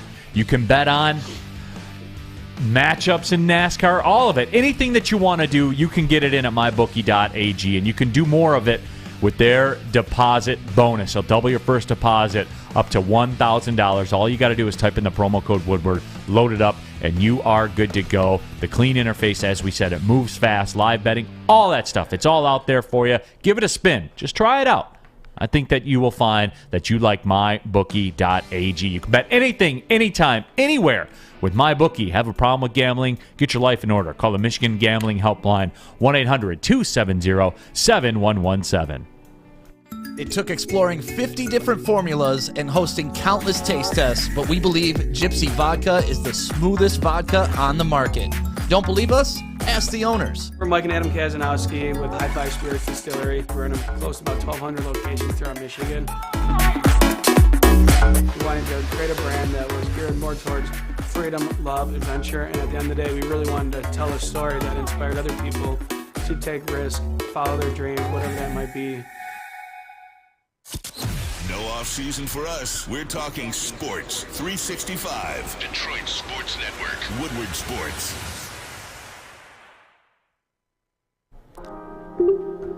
Back at it, Big D Energy, Woodward Sports Network. Neil Rule, D-Mac, Darren McCarty here in the house. Got a tweet from Oakland U fan. Says, with sports betting so easy to access, what percentage of refs you think are placing action on the games they're officiating? I bet it's happening more often than we think, and I'm sure they are being sneaky about it. I don't think that. I don't want to believe that. The officials that I talk to are stand-up guys, and I don't believe that to be the case. And why would you? At the end of the day, I mean, they are very well compensated. You're getting $3,000 for calling a Big Ten basketball game, like per game, and they're churning games throughout the week. You know, my brother-in-law's an SEC ref. He's on TV, Doug Sermon. So he does all the Duke and all these other games. Okay. You see him on TV and stuff like that. Yeah, so he's done that a long time. And, you know, it's interesting talking to him a few years ago and stuff like that about how there is that respect of different programs with different coaches, like what you'd expect with the Coach Campy or Coach K or stuff like this. And he's a more of an old school guy, so it's more of like, let's have a relation, you know, like have a conversation or a relationship like you were talking about. So is there a lot of, let me ask you this, is there a lot of turnover? Like, is there a younger crop coming in, or is it usually older guys, or do guys do it for 20, 25 years? Yeah, it's a lot like announcing. Like, once you're in there, like you're in there, and they have to like take you out of there. You know what I'm saying? There are a couple of young officials that I've seen that, you know, I've done a lot of Oakland games before that are good officials too, that are up and coming. And even them, you know, getting a chance to talk to them personally. And I don't talk to a lot of officials. There's just a couple that I have, you know, somewhat of a relationship with. Well, they walk by the desk, you know, everybody says hi. And yeah, they like do. You're chopping it up. Yeah, we chop it up for a couple yeah. seconds and stuff like that. And where, you know, there are some younger ones that, you know, he's, you know, Michael Kitts is somebody too that does a really good job. You know, he talks to me. I always talk to him about the video work he puts in. You know, he goes back like right away. Because I asked him about that one time. I'm like, what's that process like for you guys? He's like, I'll go back to the room, man. NCAA has, I think at NCAA or somebody has a software where, you know, they have the game, boom, right on their iPad, and he'll go back and he'll watch it. I messed up here, I messed up there. I was right here, I was right there. Oh, Camp was right here. Oh, Camp was wrong. You know, like, as you talked about, like that interaction. I'm sure if you ask Camp and stuff like this, then the next time they see each other, if there's that conversation of that, and that's just sort of, to me, that's about wanting to make the game better or actually caring. right? Actually care, because if you didn't care, then why would you watch? Why Right. would you go back to see where you were wrong, or where you'd say, because in the same conversations that we're having, it's going, Coach, you were right here, but you were wrong here. So the fact is that, like, I'll be right sometimes, I'll be wrong sometimes, but at the end of the day, there's a respect there. Yeah. Justin Thomas. Neil, I couldn't get Adam to answer this question earlier in the morning, so maybe you can. Hypothetically, could the Lions trade their 32 and 34 to move up to get Hutchinson and Kayvon Thibodeaux? No, I don't think so, because 32 and 34 don't carry the weight to get number 3 or number 1. There's got to be more in that. Think about it. If you were the Lions, would you take 31 and 33 for number 2? Nope. No, you wouldn't. Why'd you call? There had to be another reason you picked up the phone other than to offer me that. Now I will say this: like, if that were the market, you know what I'm saying? I would be intrigued, but I'm sick like that, right? Where I could get another first round pick. Like that. Yeah, I'm sick now like that. Now I have 6 of the top 100 picks. You know what I'm saying? Now I have another rookie contract, but that's just me. I'm a little too deep in the streets for that. Coming down the stretch here of the show. I want to get this discussion going, Sawyer. And look, we talked about it. My 14-year-old son's going to come in tomorrow for a couple of segments. He's on midwinter break. And, I'm sure at some point he'll chop it up with Sawyer about video games. And D-Mac will chop it up with him about wrestling. And we'll chop it up with him about baseball and why he hates it. And, it's just, I think it's interesting to get a young person's perspective on things. I do. And I think it'll be kind of cool. We'll see. He talks a lot of trash to me and stuff like that. You guys will like that, I'm sure. But Sawyer, you came up with this one. Who had the best NCAA football game cover ever? And you were perusing the social medias and stuff like that. And, it was one of those things where a couple of the images really jumped out at me. And I was able to take a look at all of them and draw my conclusions and stuff like that. And there were some funny responses to the social media post as well. And I know some of you guys are big in the video game world also. And for those that don't know, NCAA football was a legend. And we have it popped up on the screen right now. All the NCAA football covers from 1998 to 2014. And like, if you want to talk covers, like for me, and nostalgia and everything that made me feel a certain kind of way. I think, like, from a cover, the Ricky Williams one is the best. Like, as far as the action shot. 2000? Yeah, of him, kind of breaking the tackle. But for me, my favorite one of all time, because it takes me back to a great place, a great time in my life. The original one in 1998 with Danny Werfel with the half jersey at the University of Florida throwing the football. And, like, he was a great college player, but wasn't good in the league. But he did have the half jersey, and he did play for Florida. And it was such a glorious time for the half jersey in college football. You remember those days, No, D-Mac. dude, I'm looking at that as that it brings up a lot of memories. But, yeah, I didn't realize that was the first one in 98. And, obviously, the Michigan ones with the Charles Woodsons, Desmond Howards in 06, Shoelaces. Denard. And I knew, like, people are going to overvalue the Michigan ones here. I know that. That's how they roll. No, I'm just saying that those are the ones I remember and stuff like this, and also too. But I do remember the Ricky Williams, and I think it's because of the graphics more so than the picture on the front of the box. Like, that one just jumped out at you and stuff like that, and he was a beast, sort of back then. But I think we can agree, though, that the gameplay that was a blast. The way you could the gameplay they had on that. So, what is the so they're coming back with this year, or are they coming back with a new college one? Yes, it's in the works. It's being developed. Have they said the cover? They have not. They have not. Do you have an inkling of what the cover might be? I don't, actually. It'll be interesting to see. Put any thought into that? What's the gaming community saying, Sawyer? I don't know. I could probably see like a Joe Burrow LSU type deal going down, something like that. I saw some edits that people made of like proposed intros that like some fans have made and stuff. They're pretty cool. Yeah. So, now are they going to go back to like what happened in the past year, or are they going to sort of wrap it up and sort of do like this anniversary of everything and kick it at like a reboot? Not too sure. I mean, what I'm seeing right now, it says July of 2023, so we're still a ways away. Yeah. So they'll probably do some big launch thing for it. If you could pop that tweet up, too, that response. People in the YouTube chat, there, it wasn't actually Kirk Herbstreit. It was, one of those funny Kirk Street. Just this is just a reminder that they put a Michigan guy on the cover of NCAA football, and the series was canceled for 9 years. I'm just saying that it's factual. See, you would think that was Kirk Herbstreit because that's the Ohio State Buckeyes sort of way to speak. But I mean, if we're talking about truth and facts here, was that the last one? Yeah. Guy not only lost his shoes, he lost the game too. But you know what would be cool though is thinking about that is what, and it brought it up as far as because even in the NHL 2022's, my character is still on there and stuff like this. Is the fact that they did all the nostalgia of the characters that have played and stuff like that. That'd be cool to be able to drop back with Danny Werfel. Yeah, with the Gator, 98 the Gator. I don't know how the graphics were at that time, if he had the half jersey on in the graphics, but could you imagine today's day and age with all the little intricacies, I'll tell you this. All the white pads of the old days and stuff. We'll get into this a little more with my son tomorrow, though, Sawyer. I'll tell you this. If it's me and I can create a player in the new college game, he's going to have a half jersey, he's going to have a visor, and a big neck roll in the back. The neck roll, the feeling. He's going to have the big neck roll. That's how I'm rolling. I like the neck roll. But he is going to have the half jersey. There is no question about that.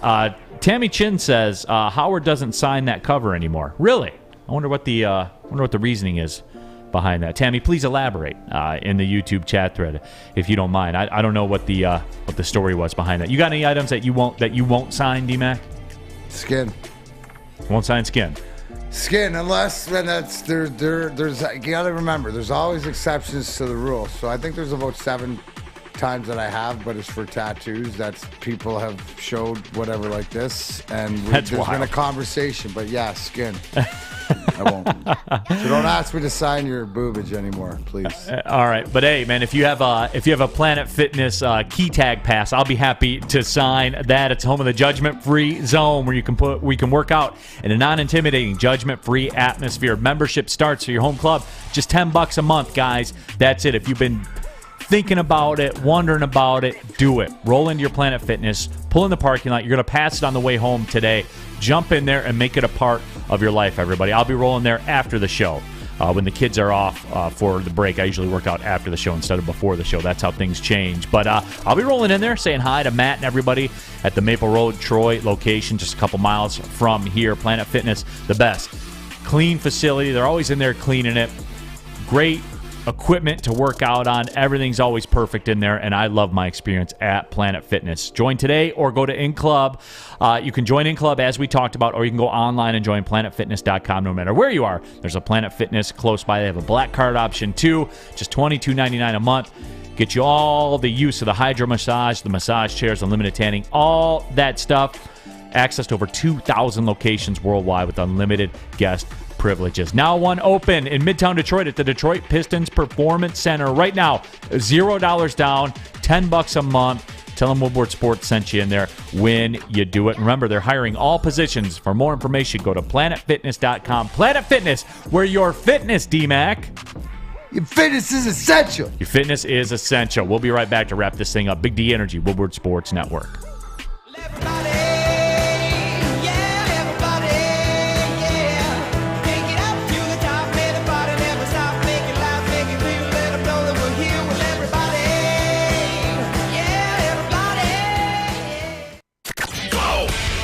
Detroit Sports on Demand. DeAndre Swift, he's going to take it all the way for the touchdown. Open in the corner, triple. Make sure you download the Woodward Sports app today. Take us with you everywhere you go. Search Woodward Sports Network or WSN Live.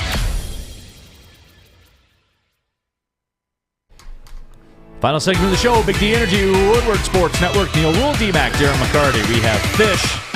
We have Sam Flannel. We do not have Fish today. We have Sam Flannel. We have Sawyer in the house as well. Jake Wegener says, I like the Woodson one best, but it's personal bias. Jake also said Howard's Heisman post is a college football icon. Tammy Chin did respond, said that it's a licensing issue, I guess, with Desmond Howard, that he won't sign it. Gromit 0237, the Ricky Williams one was pretty good. GW the Kid, 06 Woodson the best, coming from a SoCal guy. So, there it is. It's funny to me, too, because there is a lot of discussion about the college football game. I'm curious to get Sawyer's take on this. On it, the Amazon delivery god says, Madden sucks now. The college game will hit the bullseye. You're skeptical, aren't you, Sawyer? I am very skeptical, yeah. Just because Madden has been so bad the last, 6 years. But I don't know. Maybe they'll fix it. Who knows? Again, explain that. Madden's been so bad. Why? I mean, they just don't even change anything. It's just a carbon copy of the game every year, and the physics are horrible. They say it's a real simulations, but guys will just bounce off a tackle or be in the middle of a pile, and they'll still get out of it and run for a 100-yard touchdown. I hate the way the Hail Mary works pretty much all the time. Yeah, it's stuff like that, or they add Ultimate Team, and they're like, oh, that's a good new franchise type mode, and then they don't change anything for it for 5 years, and then they add the park. We call that mailing it in. Yeah, they're just literally mailing it in, doing NFL things, and not paying attention because they don't have to. Because again, because they know everybody's going to buy it. It's the same thing. Why did they need to? They had no competition. Right. Especially, right? So now the fact that they might have some competition, you might get people back there. But yeah, it's that's always the frustrating part. And here's the thing: what are we getting into?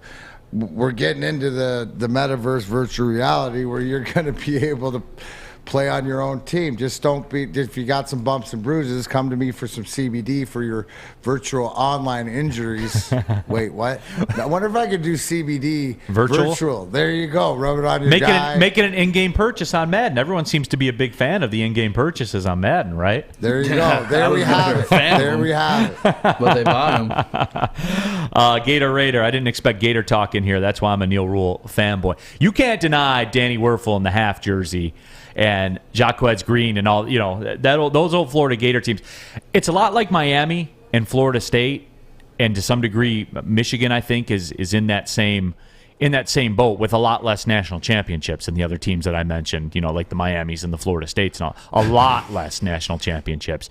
But college football's better when the Florida teams are good, man. No, that's when Miami and Florida State are fighting at the 50-yard line pre-kickoff, that's fun.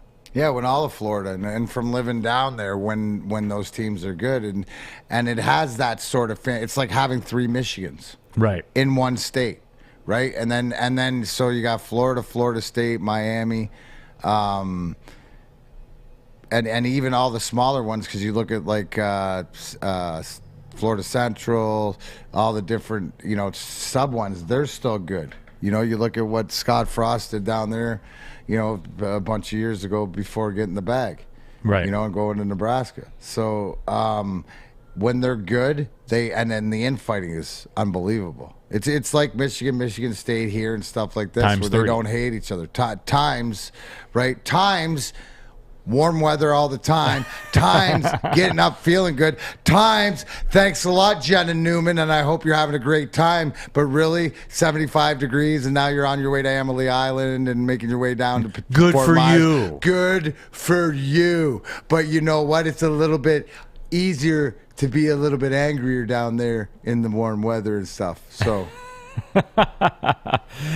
Oh, man. But yeah, just wrapping it up here. Yeah, people are... really, every time we talk about this, man, people just light Madden up. Dom Rivera says, keeping 7 offensive linemen to protect 3 defensive line attack, but since Aaron Donald's on the other side, my line can't stop him. Madden has been bad for a while. Well, that's the whole thing, right? What was the great part when it got new and they kept advancing, the moves and stuff like this. But the reality, what we're talking about is that you can't fool the football fan into what's reality and what's not. Yeah, we all like throwing the Hail Marys, going for it, 4th down. We look like the Detroit Lions on 4th down, in the game, always going for it and stuff like this. But even you're not supposed to be able to execute it 8 out of 10 times.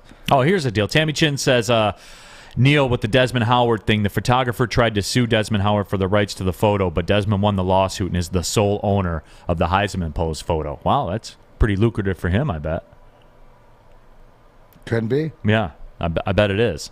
Who owns your iconic photo? How does that work? Mark Hicks. What's that? Mark Hicks, who took it. Okay. So we have a relationship. Oh, do you? Okay, very cool. We have a working relationship. a very business-like relationship. Don't forget the bottom line coming up from 2 to 4 right here on Woodward Sports. Jake says, I just wait until they load the new Madden on EA Play. Just started on 22 this week. LOL. So, yeah, lots of heat there. Rack says, wasn't Fred Taylor and Javon Curse on that same Florida team? What a squad. That just goes to show you the players that they were churning out, too. With Miami having a first-round pick for 14 straight years. That's crazy. when you think about it and stuff like that. But, you know, the thing that I like is that when people are saying the consistency, so they sort of get away from something, and this is why the new college football game comes back. Did we ever not like the college football game, Sawyer? No, I've always liked the college football games. Like their advances every year that they made, it was like, yeah, I'm getting that game every year, correct? Yeah. Yeah. All right, well, we'll be back at it tomorrow, as we talked about. We're going to have my son in here for a couple minutes. We'll talk about why the youth hates baseball, a little bit of wrestling talk. And Rack's all fired up. And I know a lot of you like to talk wrestling as well. There'll be some gaming talk with Sawyer also. So we're going to have a lot of fun tomorrow. We're going to chop it up as far as that goes. Remember, as we talked about the bottom line, Ryan Armani, and, of course, our guy Braylon Edwards and Maz. Can't forget about Maz as well. Boomer Maz, as we've been saying, from 2 to 4 right here on Woodward Sports Network. So for Sam Flannel, for Sawyer, my guy, D-Mac, Darren McCarty, my name is Neil Rule. Thanks for watching. Thanks for listening. Well, see you later. Why should I give a damn about the Michigan Crackers?